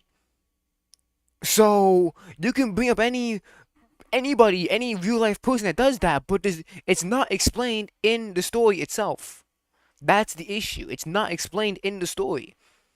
It's not explained what's the difference of the breathing between lightning breathing and water breathing. It's not explained. So you can bring up any source of real life evidence. Won't you bring up evidence in the story? I will tell you right now, you're not gonna find any because it's not explained. So There's like breathing in with your stomach and out with. again, yeah, you can talk about the methods, but again, it's not explained in the story. If that was the way of doing some type of breathing style, I wouldn't disagree with you here. But the problem is that it's not explained in this. It wasn't explained in the story. Therefore, no matter what evidence you're trying to pull up here, it's not gonna work. So Mac does have a full point here. Nose and out with your stomach and in with your nose. Like there's certain ways. Like we taught this in theater. Well, it's like projecting your voice and how to do different kinds of breathing to make you feel different. Even in certain martial arts, they teach you like with boxing how they exhale when they throw a punch and things of that variety. There are certain ways of breathing that increases the power of it. I just want to point. Yeah, but what's so funny? It would have been good if that was explained in the story. That out. That while it may seem goofy, it is a thing that's. The issue, no, the different breathing things are not. It's not goofy. What's goofy is that it's not explained in the damn story. I'm sorry, it's not explained in the story. That is the issue. If you no, if what you said there was in the story of Demon Slayer, I would have no counter arguments against it. But it's not explained in the story. Those type of breathing things, or breathe from the stomach to the nose, no, or breathe like this fast, no, that is not explained in the story. So yes, I know there's different ways of breathing. Everyone knows that there are different ways of breathing when it comes, obviously, with martial arts and different ways of breathing and swimming and all that stuff. But when it comes on to the story of Demon Slayer, it is not explained the differences between each breathing style. What makes fire breathing different than water breathing? What tempo is what tempo of breathing is fire breathing? We don't know that. It's not explained in the story. Not sleeping.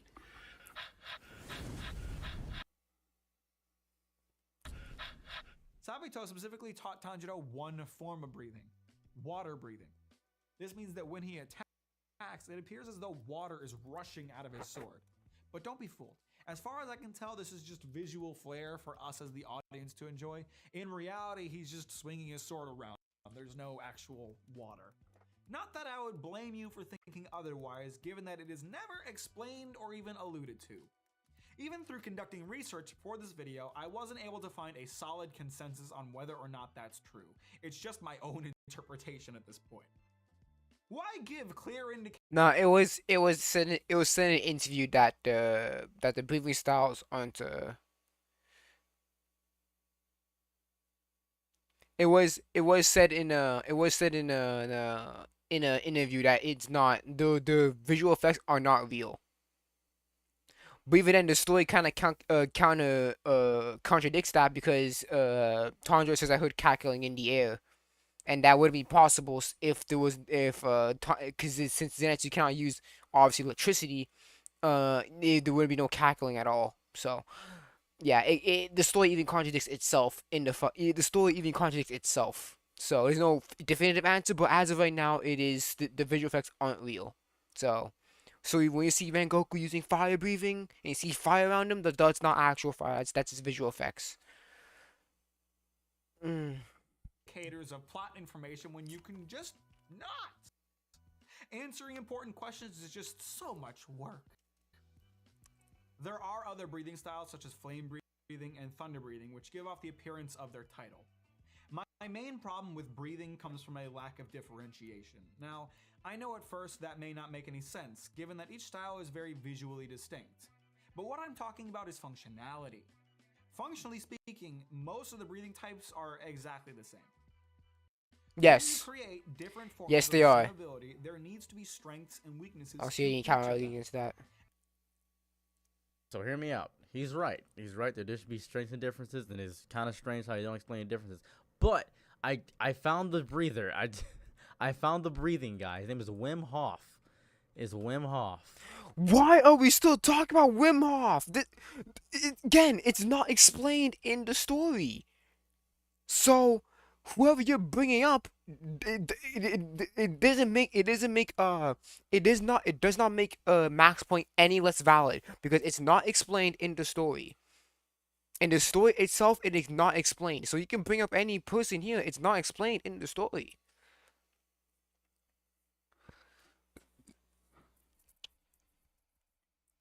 This is the guy. This guy. If you're curious about who this is, Wim Hof, and he does very different breathing techniques. This guy, like he breathes and does a bunch of stuff. This is the guy. This is the guy. He's like, why climb Mount Kilimanjaro and things of that nature. I just want to talk about this breather dude because he does different breathing things in reference to this guy. So, just want to point that out. Now, oh my! Again, and it's not explained if in the story itself. So I don't. So Wim Hof breathing styles do not count because it's not explained in the story itself. on the surface, this does exist. Thunder breathing is much faster than the other forms in a technical sense. But in reality, each style of breathing has the same or similar abilities to every other form, meaning they're all functionally the same. There's never a moment in this series where Tanjiro is at a disadvantage because he's a water breather. There's never a moment where two characters trade opponents in order to get a better matchup. It's completely meaningless flash with no substance. If you think I'm wrong, then tell me the difference between the following attacks.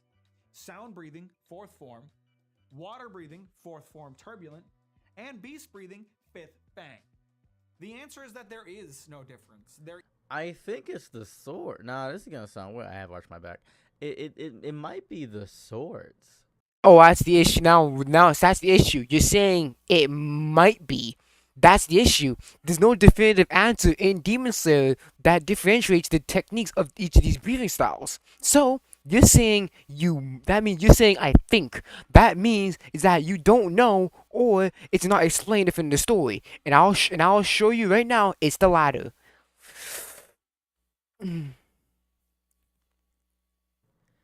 I think it might just be like the way you use the swords and different variations of the muscle. It's kind of like I want to contest this point a little bit. It's kind of like if I throw a boxer straight. Here's the problem. Your counter argument here is it's automatically void because it is not explained within the story itself. You're saying I think, and that means that it's either you don't remember, or it's not explained within the story. And to give you your answer, it is the latter. It's not explained within the story the differentiations between these techniques. Functionality wise, there is no difference here. Visually, yeah, obviously, but if you remove the visual effects, What's the difference?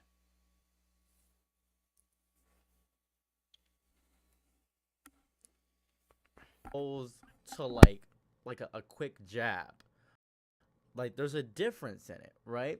Like you may think like certain karate punches and like like karate punches and Muay Thai punches and boxing punches. You may think the strikings in those are similar, but there are different foundational muscles being used. So with those four forms, they may look the same by being all directional attacks, but I'm just saying. You think it's the same? I don't know. I don't think it's the same. I think it's a difference between it, cause I do like Muay Thai, right? Like let's talk about this for a quick moment. This is very important to me. Like I do Muay Thai and stuff like that, right? Like and I've fought against boxers before, like it's just nice. It's just nice. In confidence, probably. You're probably right. I don't know you that well, but yeah, I'm just saying in general. Nah, CVN Lord, he's right. It's the same thing. There's no functional difference between those techniques. They're the same thing. It's not explained in the story, so it's the same. It's the same thing. Like it's just differences. It's just difference between them. But anyways, back to the video. They're each representative of multiple slashes in multiple directions, meaning that there is no real difference between them besides how they're presented visually. This is a common theme across every form. They all share attacks. Let's imagine that you made an MMO for a second. In your MMO, you made a bunch of different classes for people to choose from. Mm-hmm. Each of those classes fills a primary role: tank, healer, or damage. But even then, there are differences between classes filling the same role. Yes. You've got a damage class that's better for crowd control and one that's better for single target damage. One tank that's better at taking damage and one that absorbs damage well. These different strengths lead to different play styles. Demon Slayer is what would happen if every class functioned exactly the same. Why would you even waste time making different classes at that point? Every class is going to give the player the exact same experience, rendering the choice between which one to use meaningless. He's right. It is a By the meaningless way, choice. Can we talk about the blatant misogyny in this power system? There are so many different forms of breathing. There's stone breathing, wind breathing, mist breathing. But what do the female characters use?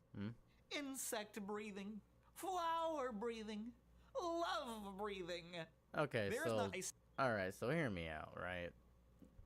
It's Japan. I know it's gonna sound like a bit of a cop-out. It's Japan, right? Like, which women protagonists can you think of that are like high in there? There are a lot. Like Claymore. There's Priscilla. You know, there's things of that nature. But come on now, come on. It's not like that crazy. And insect breathing is good. Like insect breathing is good. And insect is kind of like a guy thing. Like a guys play with bugs. Granted, love breathing, but that's the main crux of her character. She's actually stronger than a lot of the other characters because of her superhuman abilities. Like yeah, like Okay, I want to stop you right now. But the problem is that the reason why she makes love breathing is because she can't use fire breathing. So even with her gifted physical abilities, she can't even use fire breathing. Even with her own, physical gifted, even with gifted physical abilities, she cannot use fire breathing. So she has to make an offshoot, which is turned into love breathing. That is the issue, and the problem is that the problem is that the female character, the major characters that are female can only that the major characters that are female in Demon Slayer have those breathing styles. Why not there a female water breather or a female? Well, obviously there was a water breather, but a female, but obviously she died way before the story even started. But there was why not have a female wind breather or a female stone breather? That's the issue. It's not. They're not. It's not there. The females that the major female characters in this the Demon Slayers in this series have only love breathing, fire breathing, or flower breathing. Shinobu, the reason why insect breathing even exists in the first place is because Shinobu can't cut heads off because she's weak. She's physically weak, so she can't cut off heads. So she has to use poison to subdue her enemies. So that's the issue. Why aren't there more female characters? Why aren't they adding more female characters using the edit deep breathing styles? Don't find no girl that throws bugs at me. That's a fair point. And then there's the other thing, right? Another point he factored out is, flower breathing. I know you're talking about the blatant misogyny, but are you really gonna push the male standard that men can't like flowers too? So why not have? Why not? Okay. So why not have a male character with flower breathing? Why not have a male character with love breathing? It kind of is misogynistic if you really think about it. Why? Okay, so why doesn't a male character have a flower breathing? Why doesn't the main character have poison? Why doesn't the main character, not main character? Why doesn't a male character in Demon Slayer have can use love breathing? Why not? Why not fucking the Sound Man using love breathing? I mean, he has 3 wives. Why not him having love breathing? That's the issue. Is that the female Demon Slayers have these out of all of them, out of every single one of them, they have fire, love, and insect, and that's because there is a physical problem with 2 out of 3 of them. I don't know anything about. I forgot about Kanao, the fucking flower breather. I don't know what her issue was, but 2 out of 3 of them have some sort of physical incapability, right? The reason why Mitsuri which has had to use love breathing is because Rengoku tried to teach her fire breathing, but she somehow can't do it. And she had the gifted physical traits. She has gifted physical abilities. And even now even then she can't use fire breathing. And for Shinobu, she's too weak. So 2 out of 3 Demon Slayers can't use an ability, has to make up a breathing style due to some physical incapability. Is that what you're gonna do today? Is that the narrative you're gonna die on, brother? Well, I mean, think about. Well, the writer didn't write. The writer wrote that. Blame the writer. Don't blame him for that. It's not his fault. The writer wrote it like that. Just want to say that. Just point that out. Like, I can fight this battle too, brother. I can fight this battle too. Granted, they are more feminine in some aspects, the breathing styles, but like, water's for bitches. No, I'm fucking with you. But water in general is I don't know, water, like the 4 elements. Granted, you could give like a woman fire breathing and things of that variety. Yeah, and the issue is why not have a woman fire breathe? Why not have that? That's the issue that Captain Mac is saying here. So again, it could have it kind of makes sense to why Matt Captain could push that will have that accusation, because out of major female characters, they have, it's either flower, love, or insect, and 2 out of 3 of them can't have to make up the 2 out of 3 of them had to make up their breathing styles because they didn't have the physical capabilities of using the other breathing styles. Shinobu literally she can't do the basic job of a demon slayer, which is to kill demons. She can't do that. She had to make a whole different breathing style to compensate her lack of physical ability. That's the issue.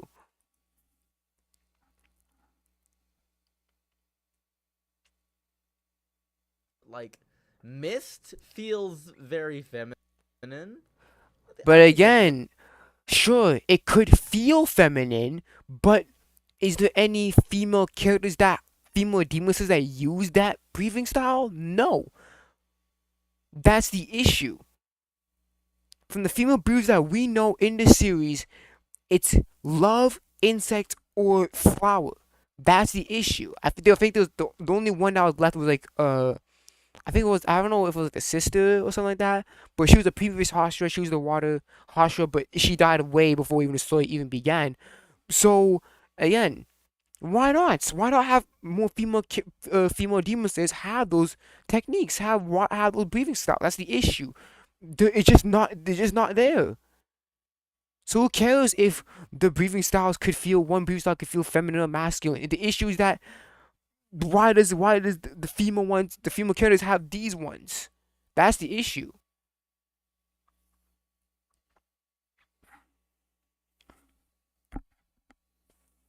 This one feels feminine, maybe. Sun breathing feels feminine. Maybe that's just me. Sun breathing, when I think of sun, yeah. In Japan, the kanji for woman has water in it. No, I wouldn't know. I would have no idea. But you might be right. Might be right. So there is that. Maybe because Tanjiro's such a bitch now. I'm just like, I don't know. I don't know. I don't know. I don't know, man. I think this shit's all unisex. Look, yeah, I think yes, I do believe that the breathing styles are all unisex, but I think I think it makes sense for Captain Mac to think this way because why isn't there more female characters using a lightning breathing? Why isn't there a female demon slayer that has uses water breathing techniques or fire breathing or stone breathing? Why not? So that's the issue. Is that it's not there. No, but maybe he explains it better. Maybe I'm just harping on one thing. Single living female demon slayer that does not use a feminine breathing style. Yeah, feminine. So Yes, yeah, that's true. From the living ones, they only have it's either fire. It's either love, insect, or flower. And Shinobu had to create her own. Shinobu and Masuya had to create insect and love breathing respectively because they are physically incapable of doing a certain breathing style. That's just how it is. Aye. Demon Slayer, hey kid. Well, you're gonna need to choose a breathing style. Although, since I see you've got a pair of fatty tissue sacks, these are your only actual options. But since it is Women's History Month, for limited time only, you can try having a job breathing. Ooh. And all of this comes before we question how exactly breathing a certain way enables different abilities. It doesn't make any sense, and there's never an explanation for what the actual difference. Hey, you're right. Bitches do love sounds. The sound of my voice. Arguments. Bad music. Jesus Christ. That's right, Doom. Misogyny. Yeah, that's right. I love misogyny in my comment section. That's what I love to see. Between each of them is. There are exceptions, such as Shinobu Kocho's insect breathing, which utilizes poison instead of actual blade attacks to take down enemies. Because she's too weak to decapitate demons. The girl is too weak to cut off a demon's head.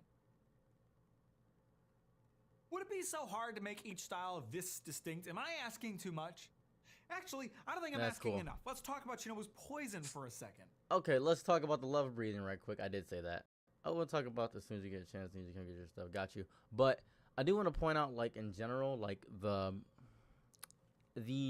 love breathing. Like, the love breathing, she's super strong. Like, her issue is that she's insanely powerful. Shinobu's poison uses Okay, I'm kind of argue that one, cause you know what? She tried to use fire breathing, but she couldn't do that, so she had to make love breathing. Here's the issue: she's very gifted physically, right? She's athletically gifted, but yet she cannot do the fire breathing, so she had to make her own offshoot of fire breathing in order to compensate that. So she is physically incapable of doing fire breathing, so she had to scrap that, make an offshoot, and therefore love breathing existed. You see the issue here? Even when a female character in the Demon Slayer is physically gifted, she had to make her own breathing style because she's physically incapable of doing another breathing style. Doesn't that seem weird? How a physically gifted female had to make a new style because she physically couldn't do the fire breathing. Isn't that an issue?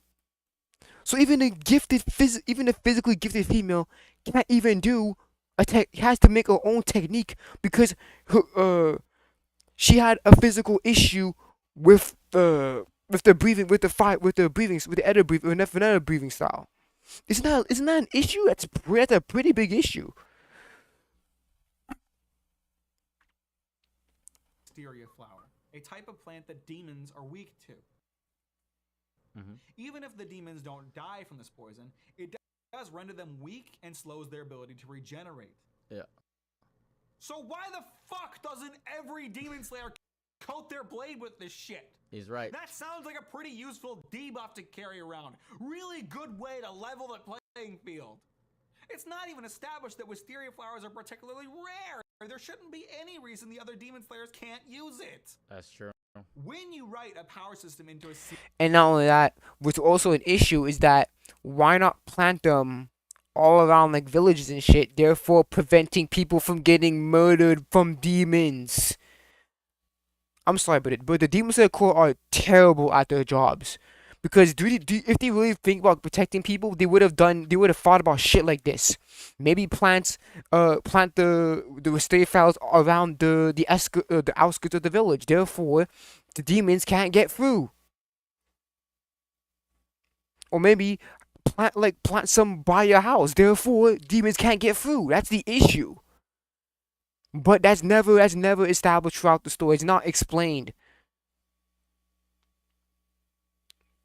I swear, the Demon Slayer Corps are bad at their fucking jobs. They're terrible at their jobs. Holy shit. They're garbage at their jobs. Series like this, the audience needs to understand the basic rules behind it so they can determine the capabilities and limitations of each character. Gotoge doesn't want you to understand breathing because then he would actually have to put some thought into writing this crap. Speaking of things that don't have a lot of thought put into them, let's talk about Tanjiro. I don't like Tanjiro, and Me it's for neither. the exact same reason that I think a lot of other people do like him. Tanjiro is a very good boy.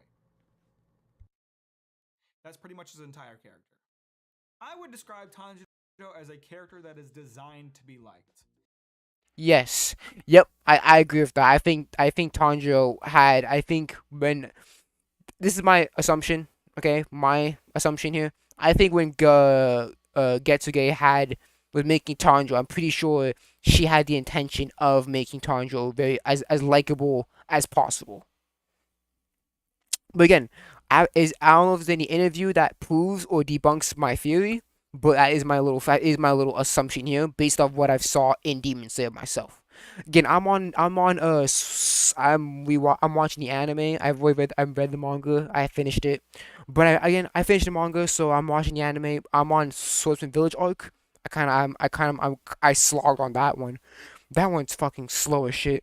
Even though it's like only 20 something chapters, very slow. But yeah, I think from what I saw and what I saw in the series, I think Tanjiro is meant to be liked, to be genuinely likable. Not only just within like the audience, but definitely not only within the series, but definitely with the audience as well.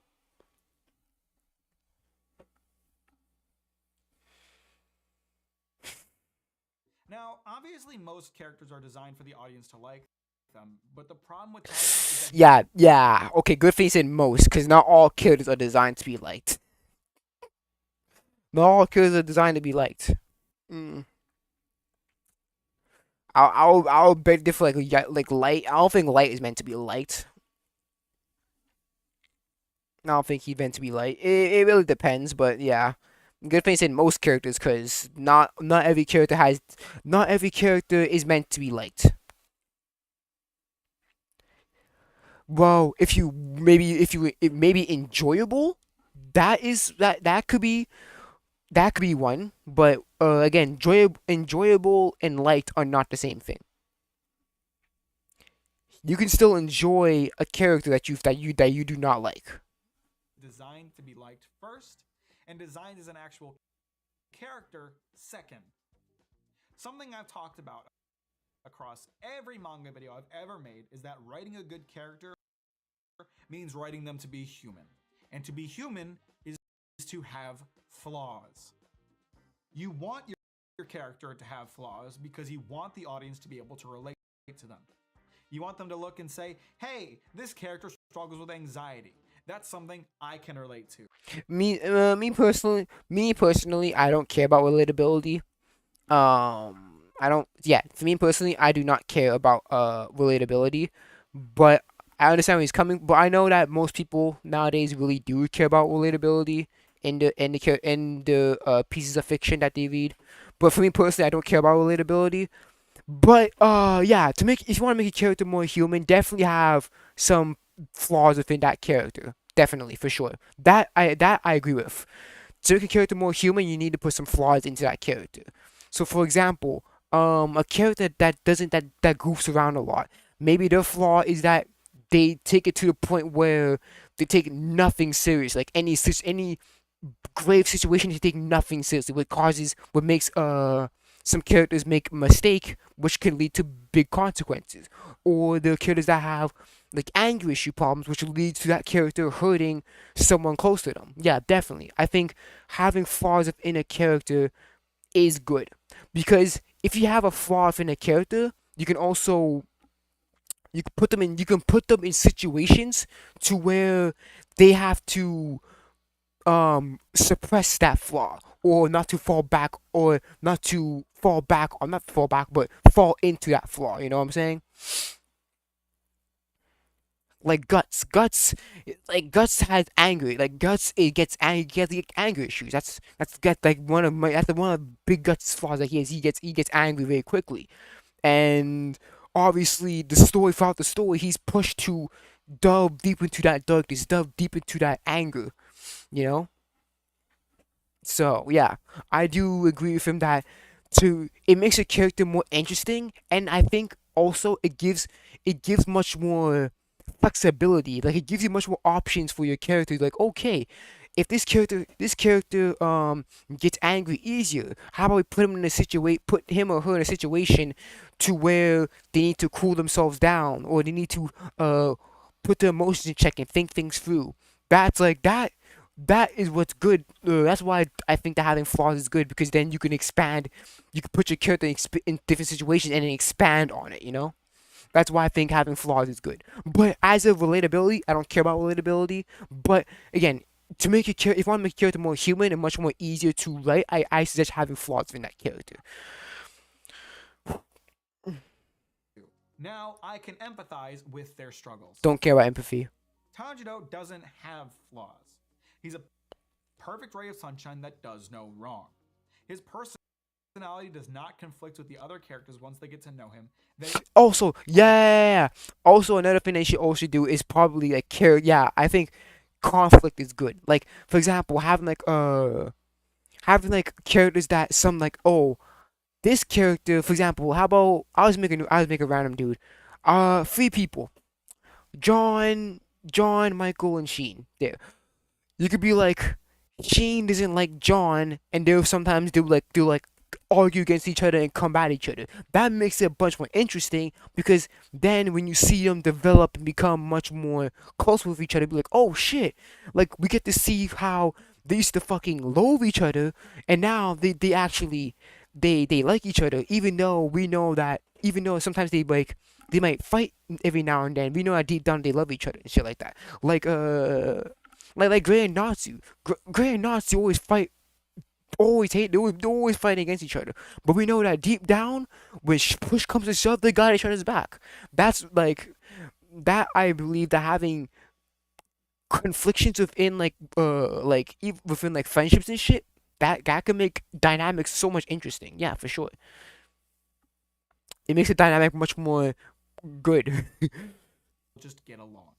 And when they all get along, there is no room for character conflict. Yes. It's an incredibly effective writing tool that can both make a story more interesting and push it forward. Yes. Genuinely, trying to list Tanjiro's weaknesses as a person is like Michael Scott listing his weaknesses for David Wallace. What do you think are your greatest strengths as a manager? Why don't I tell you what my greatest weaknesses are?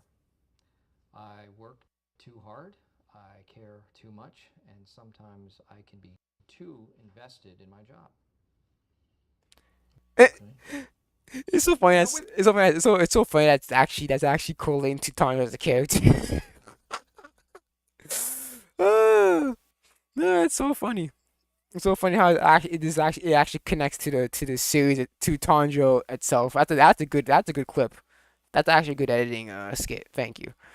That's a very good one. With that being said, there is room for Tanjiro to have a weakness that still makes him look good.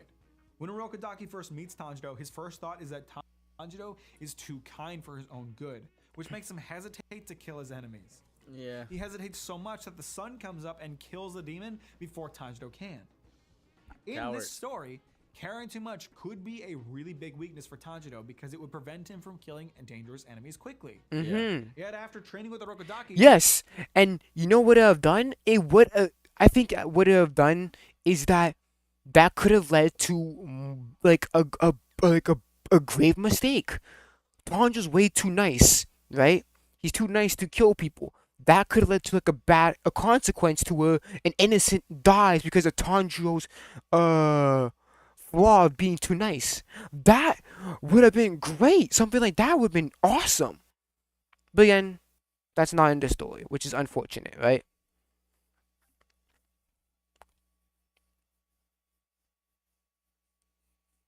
That would have been that side of his character disappears entirely.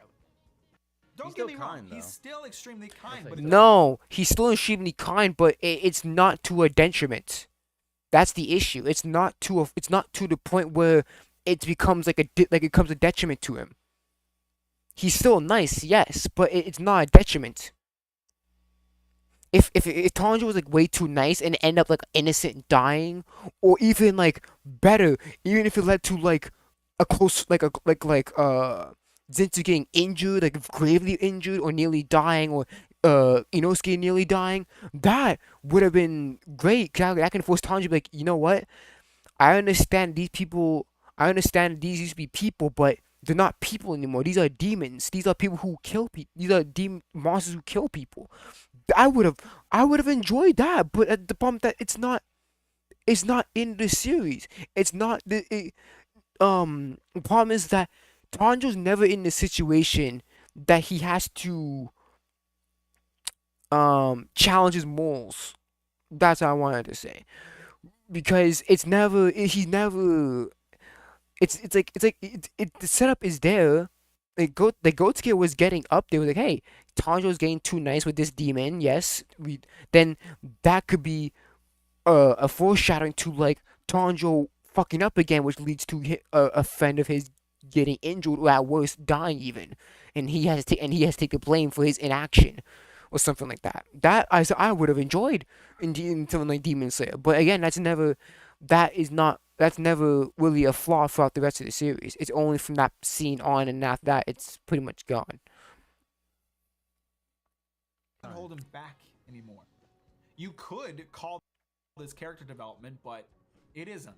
It's resolved too fast. It doesn't affect the plot at any point. Okay, I'll say this. It is character development, but it is bad character development. It's not good. It's still character development, yes. Because character development can be good or bad. But it's bad character development. It's a bad execution of it. But Captain Mac here is kind of wrong because it is character development, but it's just bad character development. But yeah, character development can be good or bad, but it's true. It is bad character development.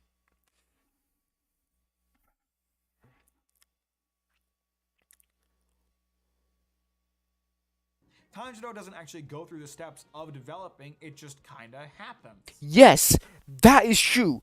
He goes from A to C, but we don't see the B. he goes from A to B, but he goes to A to B, but we don't see the in between. We don't see from what happens between those points. We don't see that. That's the issue. That's true. It just happens on a dime. It's like if an Olympic runner hopped in a golf cart, drove around the track, and then crossed the finish line. Just because they crossed the finish line doesn't mean they ran the race, and they definitely don't deserve an award for it. There is one other example of a potential flaw for Tanjiro that gets negated entirely. Throughout the story, during his tough battles, Tanjiro repeatedly breaks his sword. Now, I actually really liked this at first because the fragility of katana-style swords was brought up and explained very early in the series. Yep. Very nice. So I saw Tanjiro breaking his sword over and over as a major flaw in his ability to fight that he needs to overcome. Yeah. But no. After the third time that happens, Tanjiro goes to the swordsmith village and they explain that it's not his fault. His blacksmith is the one to blame for making swords that break so easily. He'll never change. What? He'll never change ever since he was 15. Yes, because I don't know why he's saying what, because that's actually a good criticism. Because you know what it would have done? It would have forced Tanjiro to become perfecting in those techniques. But no, the issue is that it's the swordsman's fault. So what does Tanjiro really have to learn now? What does Tanjiro really have to change about himself to where he can do better? That's the issue. Always the same. Couldn't stop breaking his swords. But it's not his fault. But not our Tanjiro. Couldn't be precious Tanjiro. Because Tanjiro breaks his sword multiple times, but it's never. But again, it's just never his fault. It's never his fault.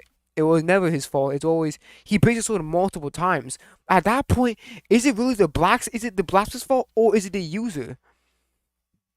Because that could have forced Tanjiro to train in his techniques and master them,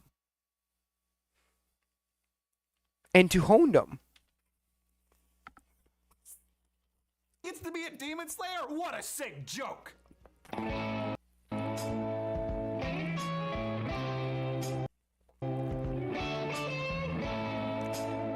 So for this reason, I find Tanjiro to be an incredibly boring character. He has Oh yeah, he is boring. Especially in the Swordsmith Village arc, he is boring. He cannot be by himself. He needs characters to bounce off to. He cannot be by himself because he is boring as a character by himself. He needs people to bounce off to. He can't. If he's by himself, don't expect the journey to be fun, because he is not a good character by himself. He needs people to bounce off to. Growth or development, He is and boring. he really doesn't struggle throughout the story beyond Huh. struggling in a fight. Mind you, I don't think every character needs to be written as a piece of shit to be engaging. No. You can write lovable characters that are still flawed. Yes. But writing a character with the intention of making them universally likable rather ironically makes them the least likable character of all, because they don't inspire any kind of emotion.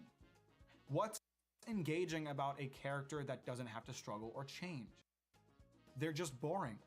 Tanjiro is boring. And not only is Tanjiro boring, so is how he is utilized in this story. I'm going to say something that some people might have a problem with, but I need you to hear me out before you get all up in arms. Tanjiro is a chosen one. Now you might immediately disagree with me because no, Tanjiro is never referred to as the chosen one in this story. But he's the problem that he is technically is it's not obviously it's not outright stated, but it is softly implied that he is the chosen one. Let's be honest, he is softly the chosen, just like Nezuko too. Like he is softly the chosen one. It's softly implied that he is a chosen one for sure. For telling his exploits, which is how a lot of chosen one stories play out. But in terms of his exploits and how he affects the world, Tanjiro is absolutely the chosen one. So to set the stage for this explanation, we need to understand some of the lore behind Demon Slayer. All of the demons in Demon Slayer were created using the blood of a single demon. That demon is Muzan Kibutsuji, and he's creating other demons in order to try to find a way to negate his weakness to sunlight. The strongest demons under Muzan's control are known as the 12 Kizuki, and they're ranked from strongest to weakest, with the weakest 6 being known as the lower rank Kizuki, and the strongest 6 the upper rank Kizuki. This is really important for us to know because at the time Demon Slayer takes place, it has been more than 100 years since an upper rank Kizuki was killed. Within the Demon Slayer Corps, there is also a ranking system based on strength. There are 10 different ranks a Demon Slayer can achieve, and this is something you do not need to remember at all. It has literally zero impact on the plot and very, very rarely gets brought up. Yeah, that's true. The reason I'm even bringing it up is to make fun of how lazy and pointless it is. What you do need to know is that there is one additional rank not included on this list, and that is the Hashira. The Hashira are the strongest Demon Slayers in the Demon Slayer Corps. During this period, there are 9 Hashira. So, over the past 100+ years, not a single Hashira has managed to kill an upper ranked demon. That's important That is because it strange. shows that Muzan's demons and the Demon Slayer Corps are not equal in strength. No. Until Tanjiro joins. That's an upper rank demon. And that's his head being removed, thereby killing him. So that's pretty huge, huh? First upper rank demon to go down. Yes. I think that one of the issues shit. Yeah, I think one of the issues. What the fuck did I do? Yeah, I think one of the issues in Demon Slayer is very much inconsistent power scaling for sure. That's also another issue of Demon Slayer. Because literally by the second arc, no, by the third, no, cause I think, no, yeah. So by the third arc, you're telling me that Tanjiro is now equal to an upper moon. By the third arc. And yeah, these demons, the upper six, had not been killed for over a century. But when Tanjiro comes in, all of a sudden demon heads start upper ranks start lopping off. Right? And not only that, you're gonna tell me for a whole century there has been a demon like Tanjiro who is nice like Tanjiro, who empathizes with demons like Tanjiro? You gonna tell me that as well? I call that bullshit. Century. How did we get there? I just Over the made a course of video his about adventures, Tanjiro made some friends. He met Zenitsu, a thunder-breathing user who is the worst character in this series. We'll talk about that later. And Inosuke, who is funny. I like Inosuke. Funny boarhead man make me giggle. Tanjiro is joined by Zenitsu, Inosuke, and the Hashira Uzui in battling the weakest upper rank demon. Which is actually two demons who need to have their heads cut off at the same time to kill them. The fuck? Fuck, man. At this time, Tanjiro and his friends are Kanoe, meaning they're the 4th out of the 10 ranks. This is literally the only time in the story that Tanjiro's current rank is ever brought up.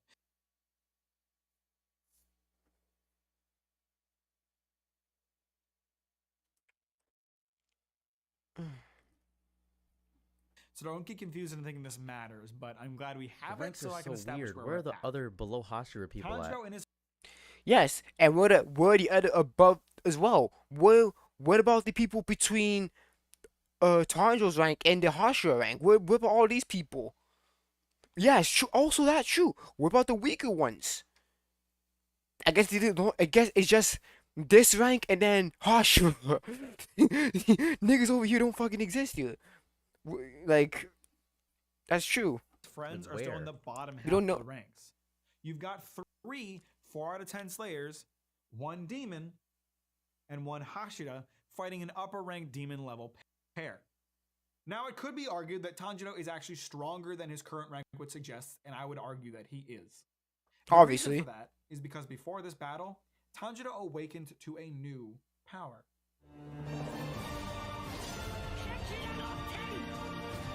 The sun breathing.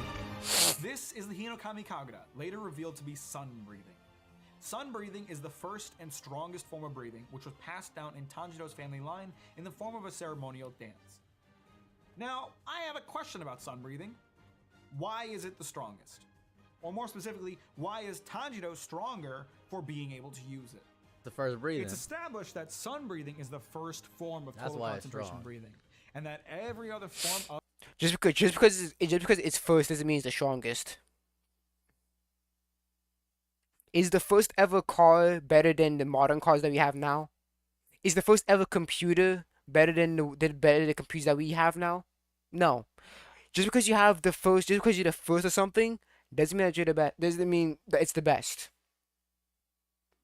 Or obviously it depends on what context. Obviously, if you're the first in if you're the first in sprinting, then you're the best. Obviously, but again, but this is like martial arts here. You're telling me that what if there's a new updated technique of that martial art? Are we gonna still use the old one if it's outdated and much more less effective than the newer one? That's the issue. Just because it's the first doesn't always mean it's the best. Just want to say that right now. what makes it the of best. breathing is an offshoot of sun breathing that was developed for demon slayers that found sun breathing too difficult to utilize. Now, this could be a decent explanation. But also, there's an issue. What makes sun breathing hard to use? Oh my gosh! What makes sun breathing? What makes sun breathing hard to use? The hardest thing to use. What makes it so hard to utilize? Fucking hell! Yeah. For why it's so powerful, but it really isn't. One reason you could give is that sun breathing is the strongest because it negates the weaknesses inherent in every other lesser form. Nah, see, there's no weaknesses in other forms, but sun breathing is strong because it's the sun. I don't know. It's just And there it is. See, another thing. You're saying you don't know. That means it's not explained within the fucking series. It is bad because it's not explained. Like, I don't know why you're excusing it. It's bad.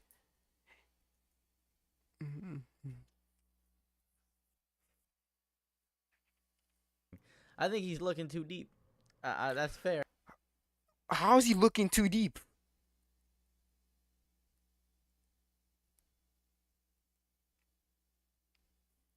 Let's go back. So we want to know why the fuck he's thinking it's looking too deep. I think he's looking just at the right. I think he's looking at just that good deep amount of surface. That sun breathing is the strongest because it negates the weaknesses inherent in every other lesser form. Nah, see, there's no weaknesses in other forms, but That's an issue. So there's no weaknesses in other forms. If there's just using your argument.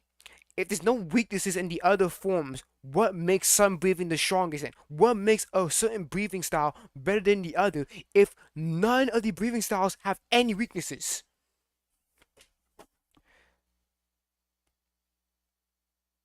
What makes a fire breathing better than a water breathing? Or what makes a thunder breathing better than a storm breathing?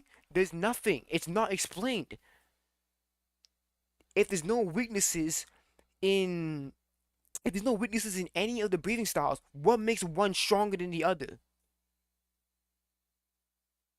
And what makes sun breathing stronger than all of them? If the offshoots don't even have weaknesses of their own.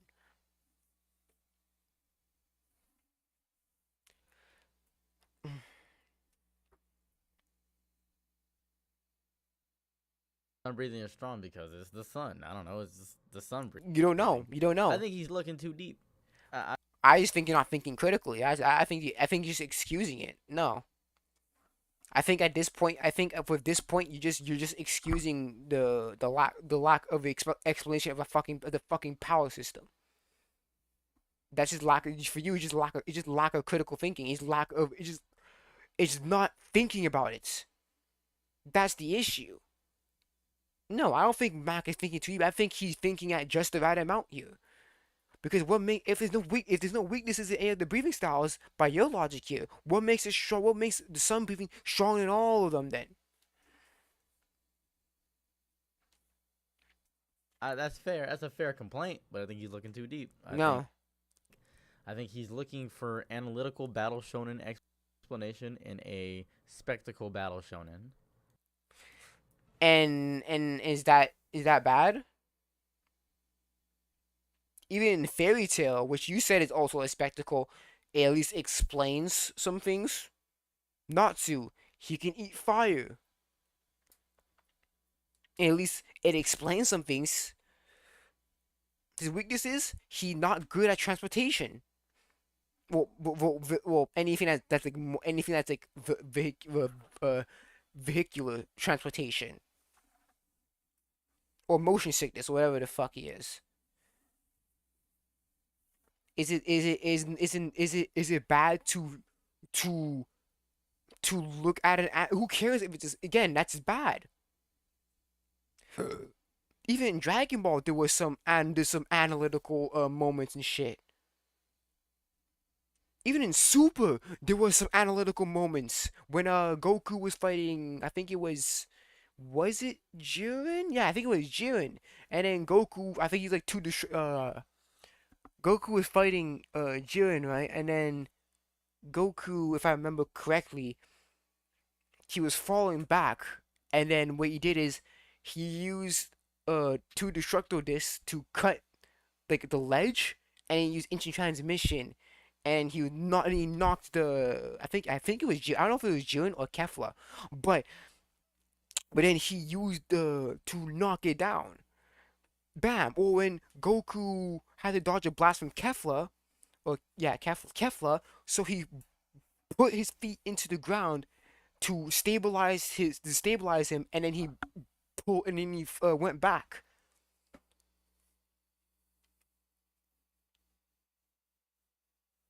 There is some analytical moments in Dragon Ball too, but obviously it's spectacle as well. You can have analytical moments in spectacle.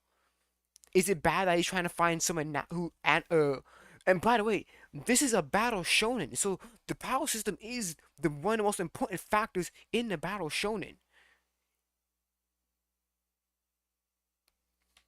So no, I don't think Captain Mac is wrong. I don't think Captain Mac is wrong for trying to find analytical things within this series, and also that what makes Demon Slayer bad is the poor explanations of these things. So basically, you're proving his point on Shonen Shogun. You're proving his point on why Demon Slayer is bad. Because you're letting it slide. But we've already established that each type of breathing is functionally the same, with none of them having any major drawbacks.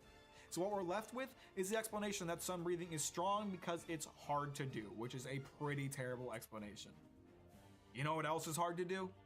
Getting through Demon Slayer without clawing my eyes out. But am I a stronger person for being able to do it? Apparently not. This also seriously calls into question the actual strength of the Hashira, because it stands to reason that a novice or even intermediate level sun breathing user would be weaker than a master sounding user. Yet which one of these fuckheads lost an arm in this fight? I don't think Tanjiro is stronger than Uzui at this time, for the record, but this will feed into a point I'm going to make later. So, we've got Tanjiro awakening to a long-lost, powerful form of breathing that no one else is capable of using. That's Chosen One indicator number 1. That is. Shockingly, sun breathing is not the only magical power buff that Tanjiro suddenly awakens to when he needs it.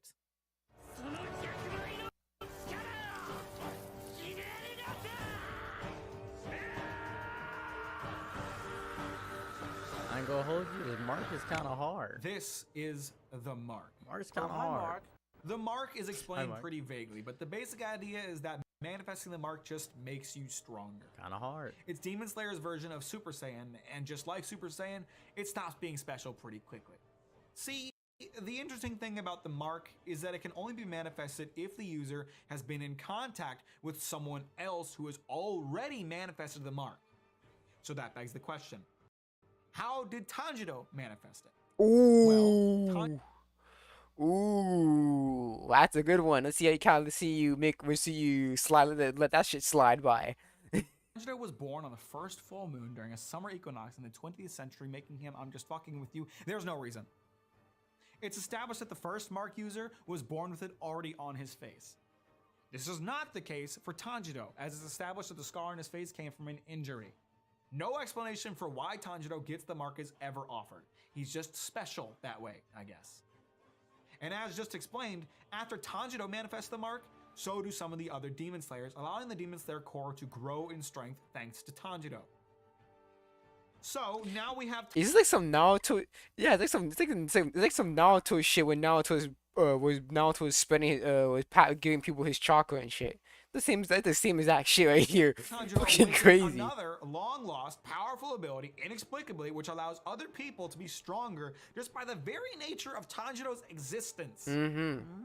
Chosen One indicator number 2. Yeah, it seems like he's chosen. Finally, we've got the fact that Tanjiro defeated an upper-ranked demon. Is he wrong though? I'm sorry, but this victory just does not make sense. It doesn't. We've got 3 weaker than Hashira Demon Slayers, 1 Hashira, and 1 demon that doesn't contribute to the fight much. It makes even less sense when you consider that the demons wield a poison that every character is for some reason immune to. The poison is supposed to at least weaken them, but they still manage to win. If not one upper-ranked demon has been killed in over 100 years, then the fact that they managed to do it here just makes me think that the Demon Slayer Corps wasn't trying very hard. even knowing that Tanjiro had to awaken 2 power buffs to pull it off. What this victory says to me is that over the past century, not one person in the Demon Slayer Corps thought teamwork would be a good idea. It took 3 Kanoe and 1 Hashira. I feel like if they jumped one of the upper rank demons, or if Hashira were in pairs, maybe, like, cause let's say if So why not? Why have one Hashira and then 2 bums? Like relatively to Uzui, Tanjiro and the other 2 are bums compared to Uzui. But why not bring another Hashira? Why not bring fucking Stone Hashira or some shit? Why not bring another or Giyu some shit? Why not bring another Hashira?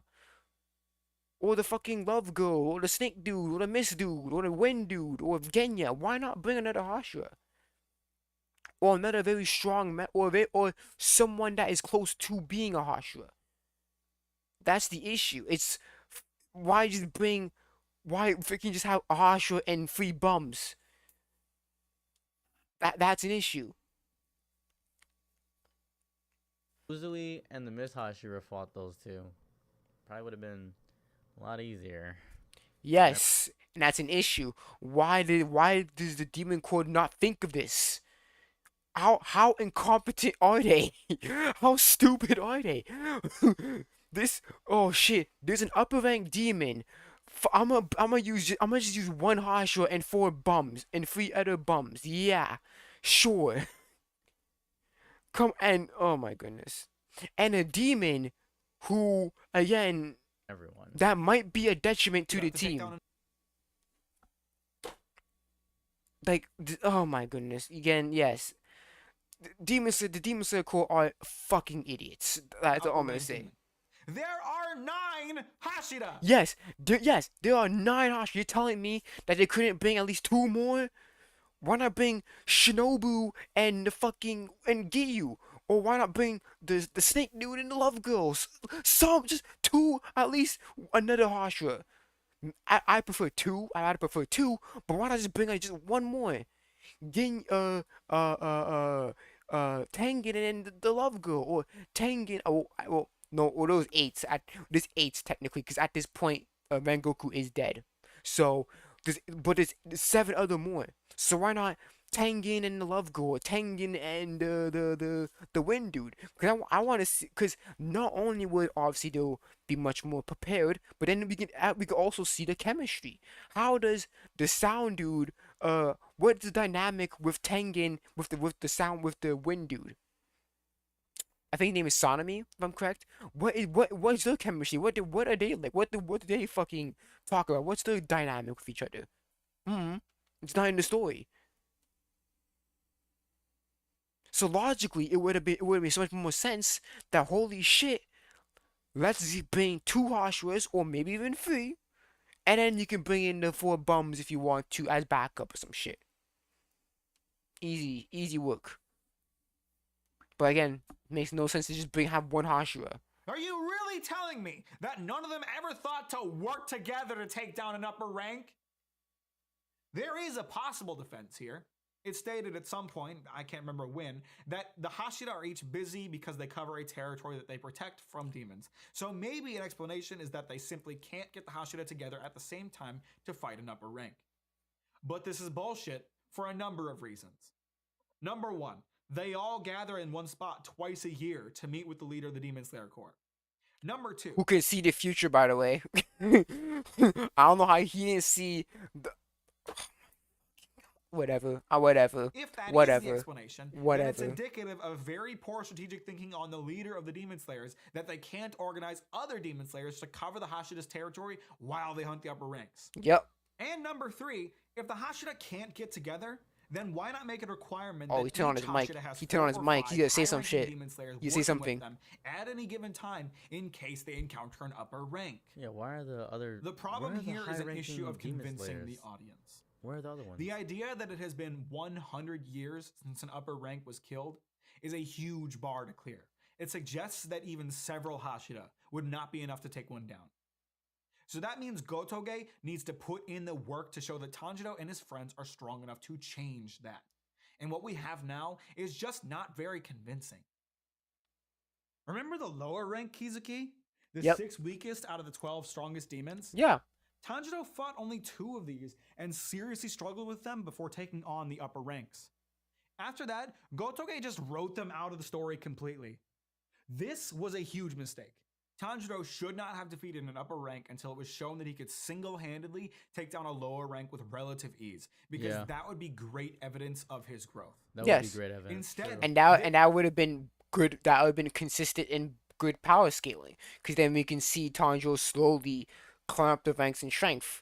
If he's and then it makes sense. It'll make a lot of sense. Then if he's able to body a low moon demon on his own, then we can see him slowly climb up. Holy shit, we're gonna finally hit the upper ranks. And that could be a true testament of how strong Tanjiro is relative to the upper ranks, for sure.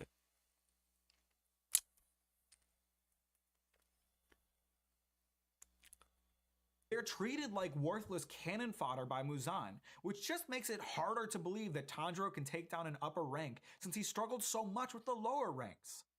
To be fair, Muzan is a psychopath. That brother just be doing shit.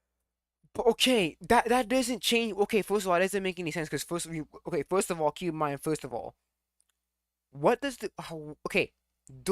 I think it's the lowest of the low, because Rui is like I think Rui is like the second weakest, or I think Rui is the second weakest low rank demon. Why in the fuck? So Rui failed, right? That means that the ones above him are gonna the low ranks above him are gonna fail as well. So just kill all of them except for. But then again, he leaves I forgot the fucking upper rank, the highest the lower rank. I forgot his name, but he keeps him alive, and then Muzan gives him more blood. So why not, instead of just killing the rest of the motherfuckers, just give the rest of them more blood and make them stronger, instead of just killing the rest of them and okay, you see when you really think about it, you know how much issues in Demon Slayer there really fucking is. And plus, how does Rui's failure correlate to the rest of them? If you want to ensure that the lower ranks are getting stronger, give them more fucking blood. Plain and simple.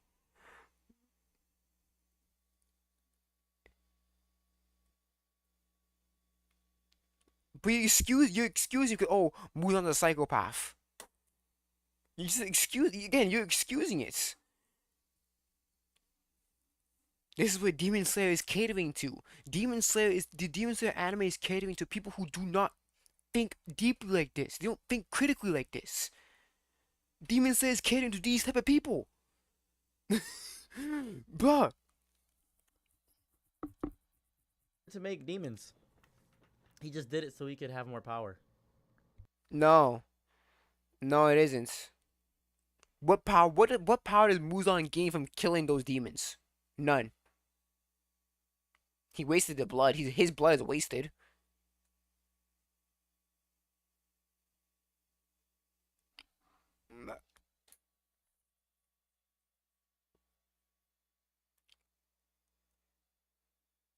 And for demons to get stronger, they have to kill humans. If I'm correct, not each other. So, yeah, kind of wrong here, buddy.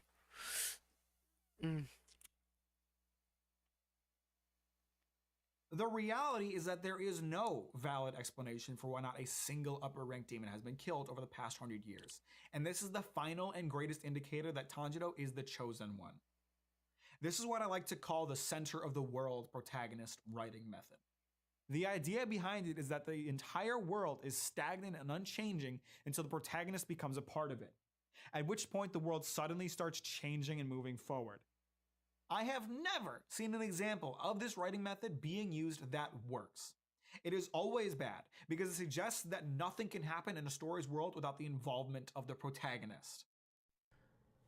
I think Toriko did an okay job with this, because the other players in the world didn't really have a motivation to move Toriko, because they didn't really. I guess Toriko did a good job with this, because you have to wait for a specific. I never watched Toriko, so I can't counter argue against this point.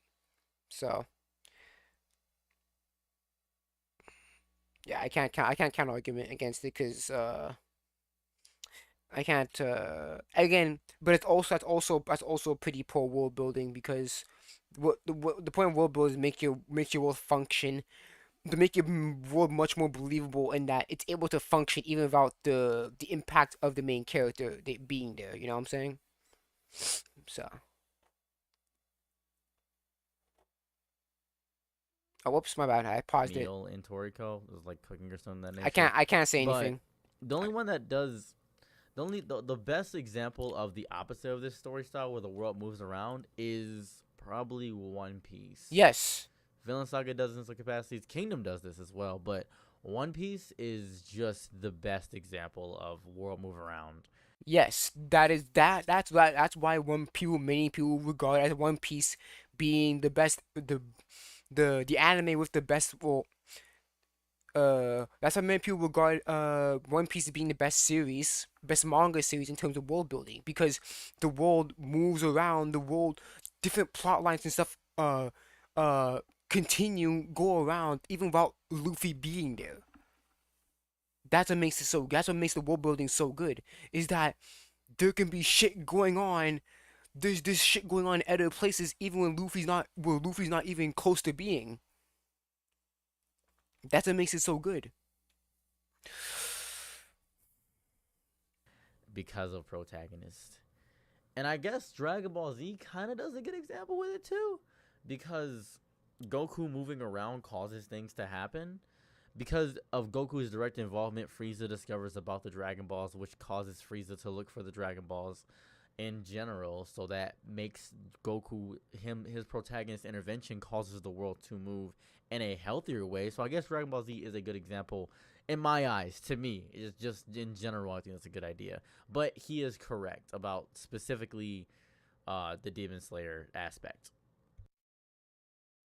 The best stories and writing display a living, breathing world where things happen that affect the protagonist and their story without them having to be directly involved in those events.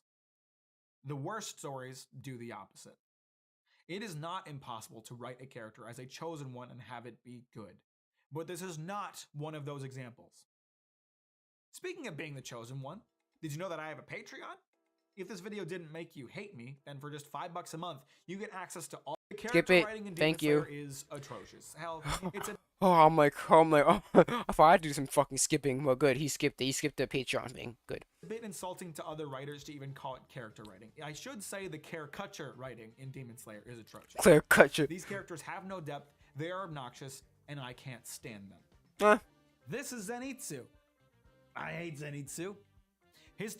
I'm so happy that me and this person both agree that Zenitsu is the worst character. Well, you can also double that because I do not like Zenitsu either.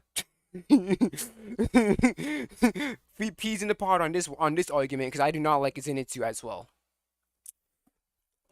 I find Zenitsu to be very flat as a character. I think there's not much Zenitsu. It's for Zenitsu. It's either he's screaming or he's sleeping. It's or pervy or he's pervy. Those are the three modes. Zenitsu is a better character sleeping than he is awake, which is I find very disappointing. But yeah. Of all time, just want to point that out. Two characteristics are that he is horny and a coward. His character does not have any depth beyond that. He gets scared and cries and screams constantly, or he tries to sexually assault the female characters. That's it. That's all there is to him.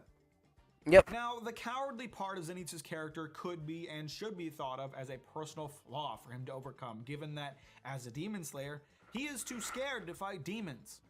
You would think that would hold him back and make him a liability, leading to an internal conflict and a desire to change. But that's not what happens. You see, instead of having to overcome... Yeah, yes. So instead of having to overcome it, he falls asleep. So that way, he's unconsciously doing it.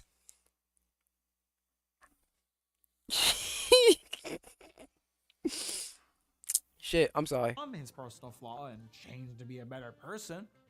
Zenitsu just falls asleep. And that allows him to fight while asleep. Are you trying to piss me off? I can accept. Oh yeah, he can also, fun fact, he goes, spoiler alert, he can also talk while he's asleep too later on in the manga. Only able to fight while He asleep can also thing. talk as well. Well, I think I muted it. This is not a limitation for Zenitsu, because functionally, there is zero difference between Zenitsu being awake, the whole only able to fight while asleep thing as quirky anime shit, but here's the problem with it. This is not a limitation for Zenitsu, because functionally, there is zero difference between Zenitsu being awake or asleep, other than that he is less annoying. While No, I would say that Zenitsu is way more useful when he's asleep than he's awake, which is just factually correct. If you've read the manga, if you see, even if you just look at even if you've seen just some of the anime, you would honestly agree that Zenitsu is much more useful when he's sleeping than he is awake.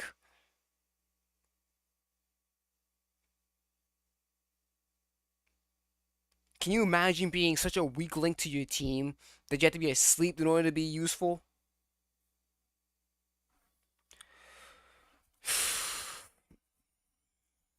asleep, Zenitsu is still capable of rational thought, and we can hear his unconscious inner monologue, which is a total oxymoron.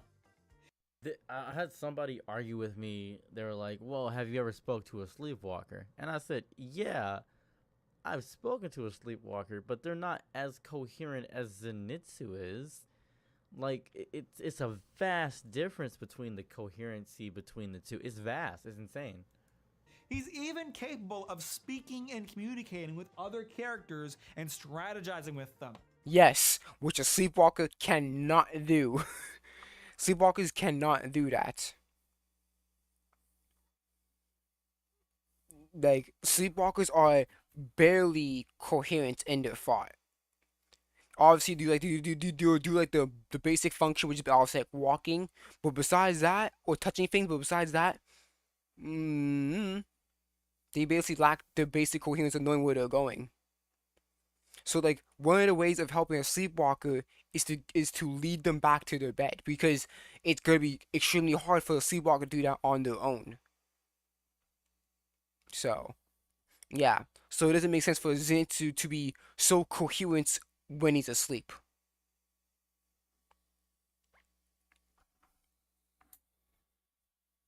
So he's just awake with more steps. It's just quirky for the sake of being quirky. It's a complete waste of character writing. Yes, I will agree that I will agree that it is a wasted opportunity for Zenitsu to develop. It is such a wasted opportunity to give developments to Zenitsu. It is such a waste. It is very much a wasted opportunity. There is a way to write this and have it not suck. It could be that while asleep, he loses the ability to tell the difference between friend and foe, thus making him a threat to the others. Yes. Or maybe while asleep, he fights recklessly, because there's very little thought behind his actions, thus making it very dangerous for him. Both of those scenarios would make this facet of his character a limitation, and therefore something he could overcome. Hell, you could even do something as simple as giving him a scenario where he wants to fight, but can't overcome his fear and can't fall asleep, forcing him to deal with one of those limitations. Yep. But nothing like that ever happens. Neither of these things hold him back. Zenitsu is also supposedly a total fuck up. Each of the different breathing techniques have a number of specific techniques for some reason. Zenitsu is a user of mouth breathing, for some reason. thunder breathing, That's which true. has 6 forms. But Zenitsu is only capable of using the first of those 6 forms, which you would think would be a big deal, but no. Not only does it not hold him back at all, he also never overcomes this limitation. So this is really character writing 101. When you write a character with a flaw or limitation, that flaw or limitation should cause problems for that character. If it doesn't, then it isn't really a flaw or a limitation. It's just wasted writing. Gotoge wants to have it both ways. He wants to have a funny coward character, and he also wants a character that can pull off cool feats. However, because of the way Zenitsu is written, he fails remarkably in both areas. He's obnoxious as a comic relief character, and his feats lack weight because of the lazy way he's written. But okay, Mac, I hear you typing in the comments. Zenitsu is an easy target. You cherry-picked this example to back up your point. Sure, that's a fair statement. I think a lot of people who actually like Demon Slayer can admit that Zenitsu is pretty shit. So why don't Yeah, we he take a sucks. crack at a fan favorite? In fact, Rengoku is so loved by the community that when I asked ChatGPT to tell me why he sucks as a character, the AI refused to do it out of fear of being cancelled. Luckily, I have no such fear, so I can say in plain terms that Rengoku is a terribly written character. Actually, hold up a second. Rengoku is introduced alongside. This is actually. I have an idea. I want to see something. Because he just brought up ChatGPT, and with ChatGPT, you can. Hold on, I don't want anybody to see my login. With ChatGPT, you can change that. I mean, I don't know if that's just a joke because he said fear of being canceled. I don't think It's a that joke. nature. He said, "Why is?" It's a joke. It's a joke. Why is? Let me go here. Why is Rengoku It's a a poorly written joke. character? Right? It's a joke. It's a joke. You see you're going deep into things but at the wrong moments. You should not be going so deep into this. This is it's clearly a joke. It's clearly a joke for sure. Let's try it out. Why is Rengoku Oh my goodness. character? Does it even do it? Will it let me? It's thinking for sure. Is it not gonna work? This is nuts. I've never seen ChatGPT do this. Do I gotta restart? Maybe it's Hey, look, it's kind of proving Max's joke point because it's the fear of being canceled, so it's not gonna answer your question. It's not gonna answer your shit. It's not gonna answer your question. It's not gonna answer your question, dude. Let's do a new chat. Do this. Is important. Is generally well considered. Nonetheless, may have differing views. Oh, this is one.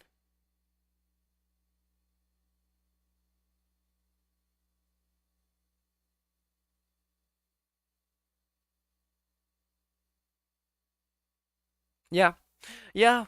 This all these 4 points are pretty much. I mean, I would Mac actually talks about. I think he talks about Captain Mac. I think he talks about pretend. He talks about the first one, the third one, and the fourth one. But I think he primarily talks about the first and the fourth one. I don't think he talks about the second one, but Captain Mac, he definitely talks about the first and the fourth one for sure. Lack of development. So yeah, it gives reasons. It does like it gives reasons. Stereotypical personality, some sort of limited backstory, limited screen time. Like it gives actual reasons. If It's a joke. Yeah, I don't hold personal. It's important to note, nonetheless, some individuals. Yeah, so It's a joke. maybe. How you thinking so deep for this one, but you can't do it for? Oh my goodness, whatever. Just a little hint for people that use ChatGPT. You are an anime critic. Please explain, and then I click Control V. Why is going? Oh no, it. Okay. It's not gonna do that. It's a. It just uses the knowledge of what people say and it combines it into what it says here. So yeah. Okay.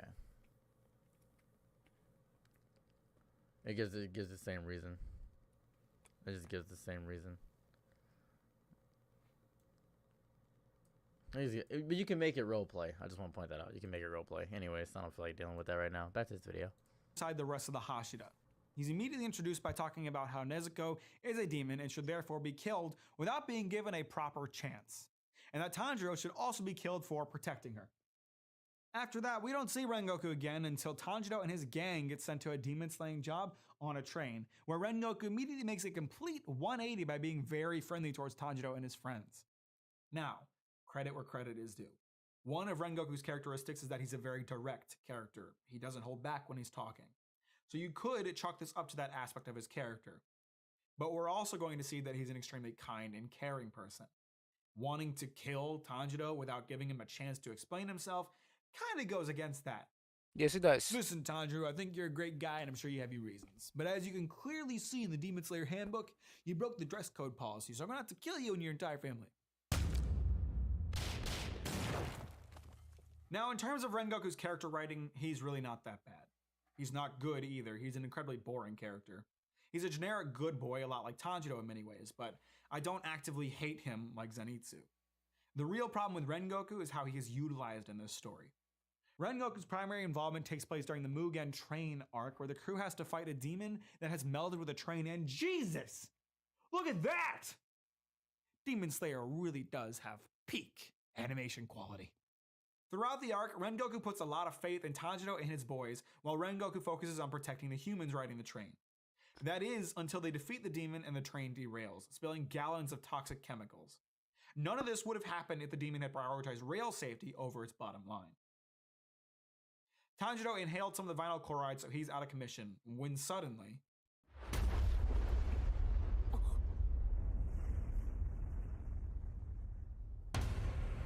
the third upper-ranked demon appears.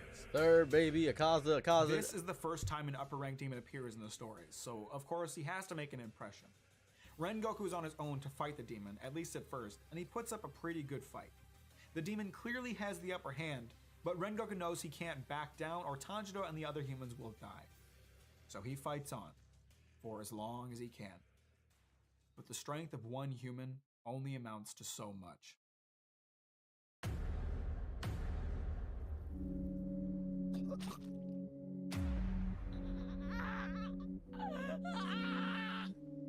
I'm sorry. I meant the strength of one human only amounts to so much when they aren't the main character. As Rengoku bleeds out of his donut hole, he thinks back to his childhood. He remembers a lesson his mother taught him about how people who are born strong have a duty to protect those that are weaker than them. With his remaining strength, he tries to kill the demon, but it isn't enough. The demon escapes as the sun rises because it sure would be inconvenient if the demon could still fight after killing Rengoku. Before kicking the bucket for good, Rengoku offers some advice to Tanjiro and his friends. He tells them not to give up and to keep fighting. He tells them that he believes in their strength, and he knows they'll be able to become Hashira themselves someday. Finally, he sees a vision of his late mother and asks her if he was able to use his strength well. She tells him he did, giving him a feeling of relief as he breathes his last breath. I ain't gonna hold you. That did not make me cry when I first saw it, but It did not make me cry either, because the problem is, the reason why this did not make me cry is because we weren't with Rengoku long enough to feel that way. That's for me anyways, but yeah. Here's why Rengoku's death doesn't work. Go nuts. We did not know Rengoku long enough for his death to be meaningful. Yep. What Gotoge is trying to do here is to introduce a character right before they get killed and then try to convince us that their death is meaningful, because he wants Tanjiro and his friends to find motivation in the death of someone they cared about without having to kill off an established character. That's cool and dandy. I feel like he pulled a Senior Pink. I'm not gonna hold you. Senior Pink in One Piece, he got like 4 pages of backstory, and that shit made me cry a little bit. I ain't gonna hold you. Maybe it's because it was better written. Maybe that's it. Yep, Oda really that knows is. how to write. That just might be me just bringing up a better story. I mean, Gotoge isn't going to kill off Zenitsu, God forbid. Where would the series be without Zenitsu? So instead, we get Rengoku. And it's shit because Rengoku was written to be missed. What do I mean by that? I called Rengoku a generic good boy earlier, and that's what I'm talking about. We as the audience are supposed to see Rengoku and say, oh my goodness, he's such a sweet boy. He cares so much about people, and he believes in Tanjiro. That way, when he gets fisted, we're supposed to react with, no, not Rengoku. He's such a sweet boy. He cares so much about people, and he believes in Tanjiro. He's written so that we as the audience are sad about his death. But Sure. This is a terrible approach. Rengoku, like Tanjiro, is a flawless character, which means he's boring for the same reasons. Kratos, Walter White, Guts. What do all these characters have in common? They are incredibly flawed characters that the audience loves despite their imperfection. Because flawed characters are relatable. you as the audience can relate. I don't care about relatability, but in terms of fleshing out and exploration and character development, yes, it is I find that to be necessary to have flaws in a character. That way you can explore that character easier and much more and execute it better. Yes. To Kratos' self-hatred, or Walt's selfishness, or Guts' rage. Hmm. And even though they sometimes do terrible things, you root for them because you want to believe that they can overcome their flaws. Because that means you can overcome Yes, your. and we do see glimpses of them overcoming their flaws. That's why many people like them. Like we see Kratos, he gets angry and shit, but like he calms down. He's like, you know what?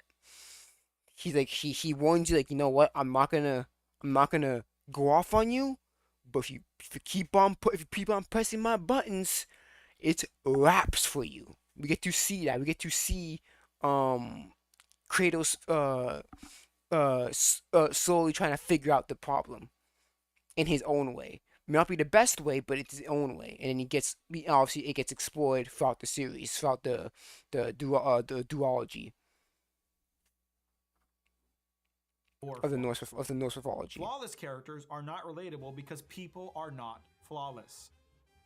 If the audience can't relate to a character, then how? Yes, obviously, yeah. Again, I don't care about relatability, but if I did care about relatability, I would say yes. You really need a flawed but for me, I don't care about relatability, but you do need to have flawed characters to order to explore them better and to flesh them out more.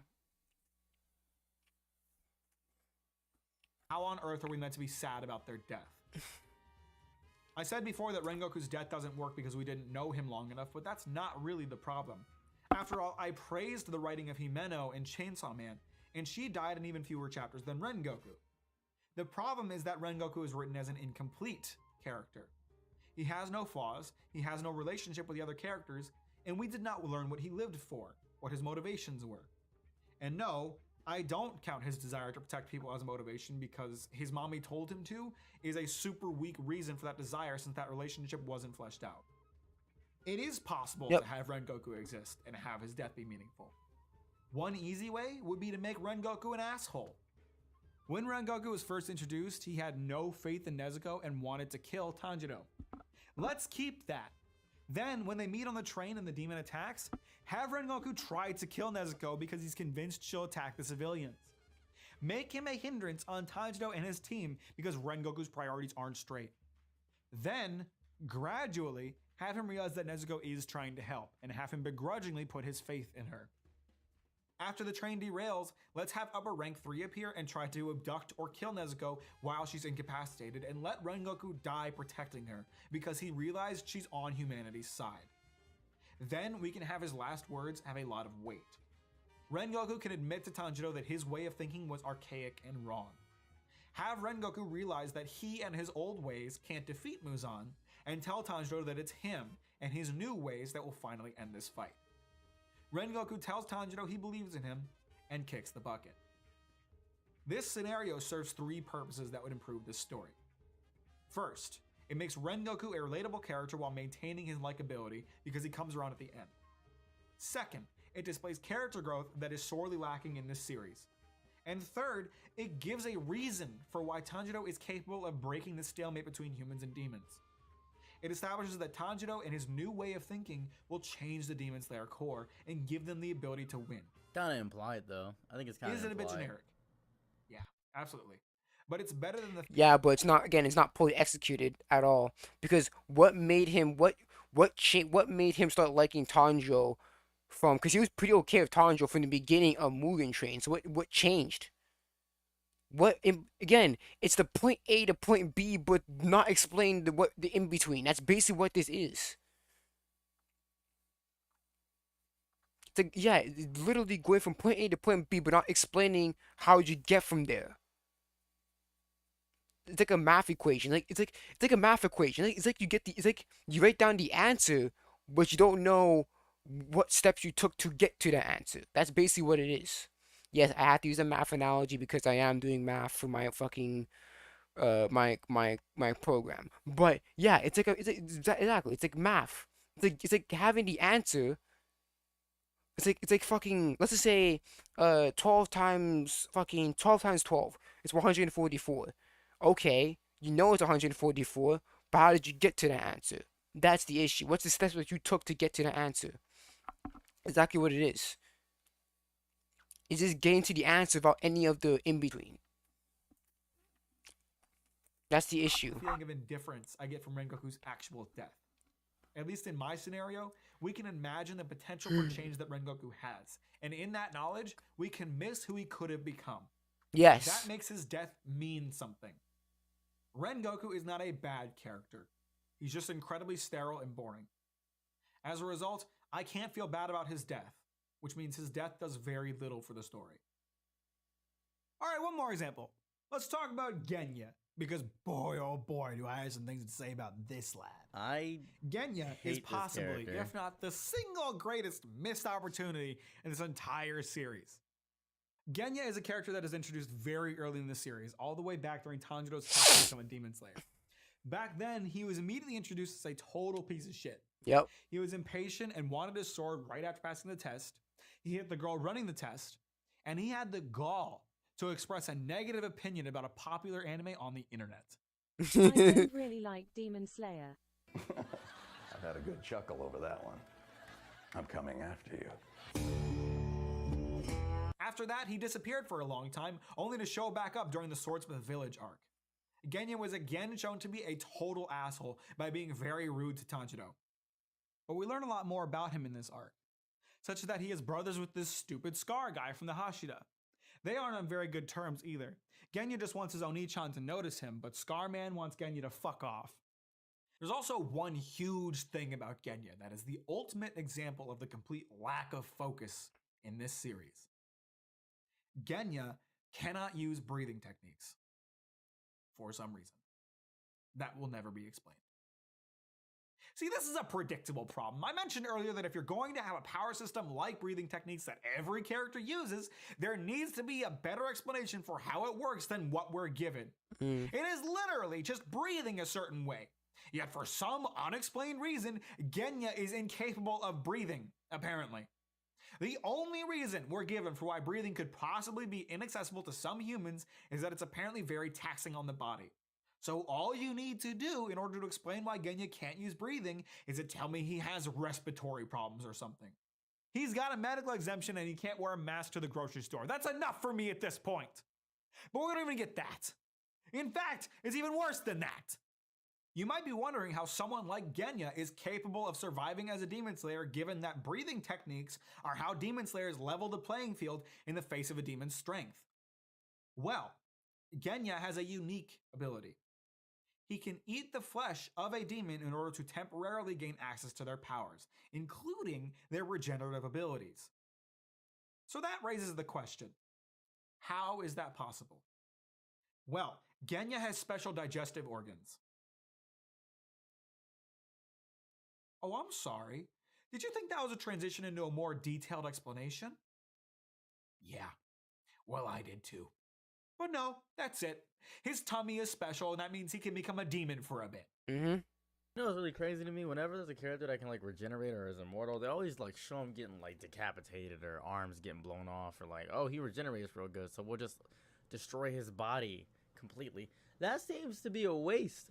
Like, make it harder for the body parts to get destroyed and make it be like a bit of revelation. Like, oh shit, it was so tough to get his leg off, and then like don't even acknowledge the regeneration. Just be like, wait a second, I swear I took his leg off. It was like, did you? I don't know. It doesn't feel like it. That'd be crazy. Instead, whenever there's a character that has like regeneration abilities, they're always like, let's mutilate them. It's weird. It's also established that he is literally the only person that can do this.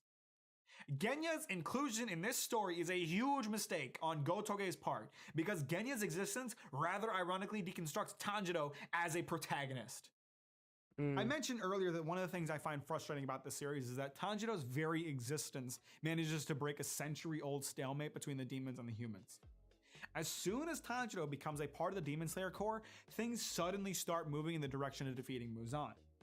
The one and only defense that I can think of for this aspect of Demon Slayer's writing is that Tanjiro is special. He has the mark on his face that increases his physical abilities, as well as the ability to use sun breathing, which is inexplicably stronger than the other breathing techniques. These abilities are what set Tanjiro apart from the other Demon Slayers, and it's that edge that arguably allows him to break the stalemate. So what the fuck? Genya is special too! The motherfucker can literally use the power of demons against them, yet he's been unable to achieve the same feats as Tanjiro? Hell, Genya's abilities are theoretically better than Tanjiro's. It's established upon their introduction that breathing techniques are used to grant the Demon Slayer demon-like physical abilities. Well, Genya's demonification does the same thing on top of giving him demon-like regenerative abilities. It is better. Genya is capable of fighting demons on a more level playing field than any other character in this story. Yet you'd be shocked to find out that he does not do anything notable to break the stalemate the way Tanjiro does. Genya having special abilities does not automatically allow him to be stronger than the other Demon Slayers. Yeah, guys. Also, yeah, okay, that's also a good one. Cause what makes so if Genya has it, what makes Sanemi not have it? Is it genetic? Did something happen with Genya that didn't happen with Sanemi? What happened? That's also an issue. Because how can Genya do it but not Sanemi? Is it genetic? Did an accident happen that made Genya get it? We don't know.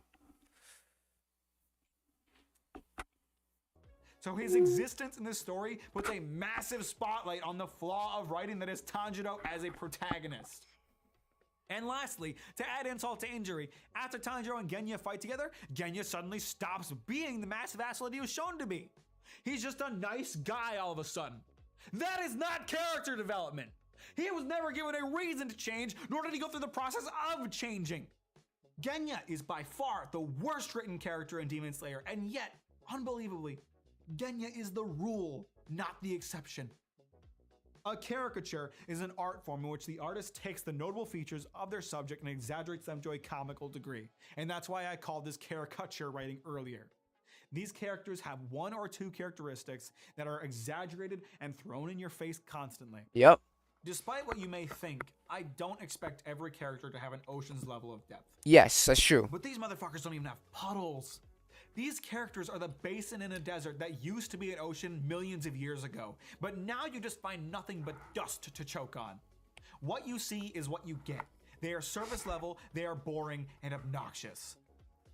It wouldn't be so bad if Gotoge wasn't trying desperately to convince you that these characters are deeper than they appear. He does this by making sure that legitimately every fucking character gets a backstory. The good guys get backstories, the bad guys get backstories, the barely relevant characters get backstories. It's a goddamn backstory battle royale where they're all competing to be the least relevant. Now I know this is rich coming from me because One Piece. But having a lot of backstories is not in and of itself a problem.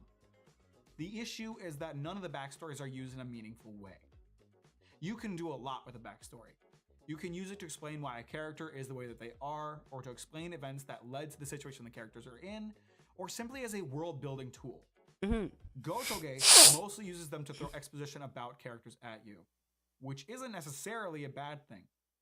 The problem is a matter of relevance to the story and characters. This is used for every single demon that Tanjiro defeats. Before they die, Not each of them them. has to recount their sob story of how they were abused as humans and what led to them being demons in the first place. Now, I've actually seen a lot of people praise this aspect of the writing, but I don't really understand why. A theme throughout Demon Slayer is that every demon was once human, and that, at heart, they might not necessarily be evil. For example, during the backstory of the first upper-ranked demon that Tanjiro and his friends defeated, you learn that they mostly did what they did to protect each other. But what does knowing that change for us as the audience? How does that knowledge recontextualize their actions? Again, I understand the desire to humanize the demons, but the problem is that nothing is done with that concept. Let's talk about world building, which is something that Demon Slayer is sorely lacking in. There is nothing done to establish the state of the world at large outside of the limited sphere of the Demon Slayer Corps and their battle against the demons. I say limited because the existence of the demons, and therefore the demons' their core, is not even general knowledge. Demons are few enough in number that they're seen as urban legend. That is actually, and this is gonna be me diving too deep into the like greater narrative and me just making up a bullshit reason, but I'm gonna explain it. That's Muzan not caring enough to want to make the demons bigger. Like, demons are small in number because Muzan's entire goal is to just make one demon that has the ability, or just make a demon that has the power to get in the sun, and he just wants to defeat his own He wants that ability. He wants to be the one that walks into the sun. weakness, and he can. He wants to, control that because demon, and then he'll stop making demon. He doesn't care. He just wants to be a perfect being. He just wants to be immortal and have the ability to do whatever the hell he wants to. That's it.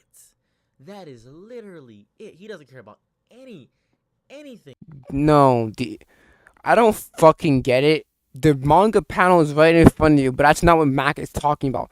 He's talking about the demon slayers not being recognized by the government. Why aren't they? If they're recognized by the government, it'll be so much more easier because that way they can have much more access to money and technology, right? Not only that, they can carry their swords around. It's gonna be like police people be like, "Are you guys demon slayers? Yeah, here's a recognition. Here's a fucking card or some shit. Oh, I see. You are officially recognized as a demon slayer. Okay, good. You can enter in now. Why aren't they recognized in the government? Why aren't they? They could do the job much more better. It's not the issue is not with Muzan, it's with the Demon Slayer Corps and not why they're not recognized with the government. That's the issue that Captain Mac is talking about here. It's not with Muzan. Anything else. He truly doesn't. So that's the reason why demons aren't as prevalent. He just doesn't care. So that begs the question, what is going on outside this limited sphere? If we're in the Taisho era, and there's no by the way, there's no how do I describe this? I'm not debating that the world building is good at all. I'm not. then how is World War I affecting the Demon Slayer's ability to operate? What's the state of the common people, and how does it relate? Yeah, or maybe if that's a good question. Matter of fact, is World War One even in the demon? Is World War One even did it happen in the Demon Slayer universe? That's a good question. Did World War One happen in the Demon Slayer universe? I don't know. It's never really talked about, so we can assume either way. We can assume that it's not or it is. We don't know. We don't know whether World War One did happen in the Demons, or we don't know World War One or events similar to that happened in the Demon Slayer universe. We don't know that. So, oh shit! I need to check my phone. Relate to the demon's threat to humankind. These are questions that are not and will not ever be answered. Yes. Hell, even a basic explanation of where in Japan all this is taking place is not answered. Nor is there any kind of explanation as to how each location in the story relates to one another. It's like levels in a video game. You're at Demon Slayer HQ, then you're at the Butterfly Mansion, then you're at the Entertainment District without any idea what it took to get there. Yeah, it's not. It's like a fucking. It's like a level. It's like Mario. It's like a Mario level. It's like. It's like fucking. It's like a. Instead of being an open world game, it's just a fucking gold level to level. That's what it kind of is, for sure. This is terrible. Demon Slayer wants us to believe that demons are a threat to humans without showing us how large of a threat they are, or if they even impact daily life for the average person. Now, what does this have to do with backstories? Well, I mentioned earlier that backstories can be used for world building, and there's an excellent missed opportunity to do that here. There is one common theme across every backstory in this world, and that's cruelty. Nearly every demon in this story had humans do straight up awful things to them before they were demons. Many of the demon slayers were also treated cruelly throughout their lives. So let's use that to build our world. Tanjiro grew up in a small, closed society. It would be very easy to write a scenario where Tanjiro is ignorant to the ways of the world outside of his Whoops, my bad. Shit, I fucked up. As Shit. small village. It could be that upon going out into it, Tanjiro realizes the world is not as kind as he would have imagined. This would contrast well with his kindness as a character. It could then be bolstered through learning the backstories of the demons he fights. Tanjiro could start his story with the naive belief that ridding the world of Muzan and his demons will make it a better place, only to slowly realize that humans are just as cruel to one another. That realization could lead to Tanjiro recognizing that Muzan still needs to be defeated, but that the world won't be fixed if that happens. Yes. It would give him a motivation to make the world a better place even after Muzan's eventual defeat.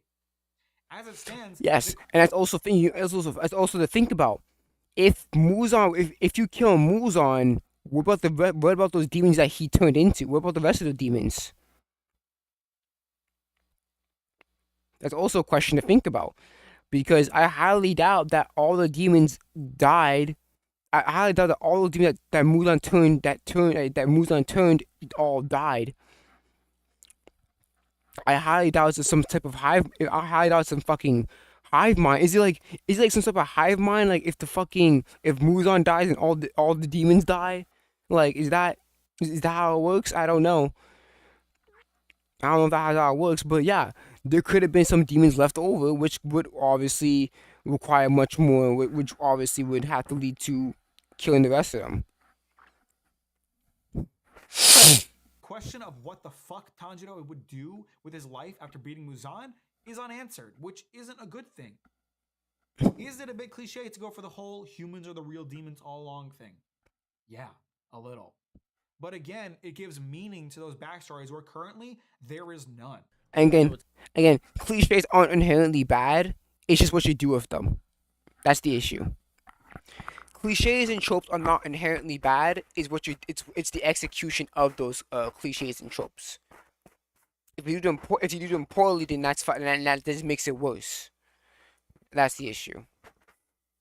To extend the As story it stands, a lot more. It's not even like Tanjiro learns the backstories of his friends or enemies. They exist purely for us as the audience. Yes, and obviously, it'll force Gotsuge to extend the story. Yes, that way it's much more better written.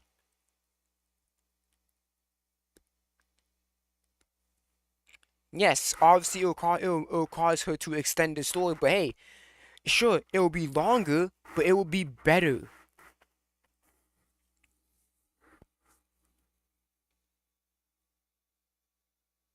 Yet they also ironically don't do anything for us. Right now, they only serve to explain where certain characteristics come from, such as why Zenitsu is such a fuck up, or why Genya's brother hates him. He doesn't actually. The question becomes how many of those characteristics really need to be explained, and the answer is often that they don't. Now you may be confused, because a lot of my problems with Demon Slayer come from a lack of explanation, yet here I am saying character quirks don't need to be explained. The problem is when a lack of explanation creates holes in your ability to understand the story. I don't need to know why Snake Man wears a mask, because he is a side character with very little plot relevance. Also, spend less time on that and more time fleshing out breathing. Telling your audience that this is just who they are is often enough. And while I understand why people enjoy the demons being humanized through the backstory. Okay. There's 16 minutes left in the video. I'm actually getting kind of tired, so I'm gonna end it right here. I'll timestamp the video. So let's do this. I'll timestamp it. Where is it? I'll timestamp the video. I'm just getting tired. So 11. So 1 hour. 10:39. Yeah. Alright, guys. I think it was fun. It's 2 o'clock right now. I'm gonna end the stream right here. I gotta get up. I gotta get up early tomorrow because I have homework to finish up. So it's due by the end of this. It's due by the end of the fucking day. So I have that to finish up. So yeah. Thank you guys so much for coming. I will stream tomorrow. Actually no, cause I have work. Fuck. I guess I'll try to stream tomorrow, but I'll see. But I'll definitely be streaming on Saturday, cause guess what? On Saturday it's my B day. So Saturday's my B day. I'll stream. I'm gonna stream on Saturday and Sunday, and Monday too. But no, not Monday, but definitely Saturday and Sunday. Um, for you guys who don't know, I also have a fanfic that I want to share with you guys. So I do this like every stream, every end of the stream I do this shit. So it is called, oh shit. This is what it's called. So go on webnovel.com, search up either the writer's name, either look up the writer name or the title name, and you would get what you desire. I would want to hear some feedback because I do get like a lot of I am slowly getting like views and stuff, but I'm not getting any feedback, which I really would appreciate if anyone gave me some feedback. But yeah, besides that, I'm gonna end the stream here. Let's check the let's check. I want to check my inbox. Not my inbox, but my uh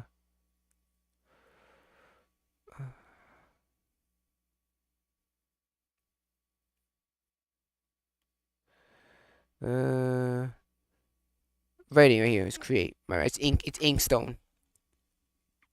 Let's see the dashboard. Okay. So almost 30K words up. Ooh, yeah, it's getting up there. Cool. But yeah. Ooh, I'm getting more people. Okay. Brazil, the Bahamas was ooh, Malaysia. I didn't know I got some Malaysia people too. That's cool. I got Malaysia's reading couple of it too. Alright guys, yeah, I'm in the stream here. It's 2:05. I'm in the stream. Thank you guys so much for coming, and I'll definitely see you guys maybe tomorrow. Probably watch like anime or something. I'm gonna be live on Twitch tomorrow. We're gonna watch some anime together because YouTube is not likey when I watch the anime without watch the full episode of anime. So I'm gonna end the stream right here. Thank you guys so much for coming, and I'll definitely see you guys tomorrow. And have a good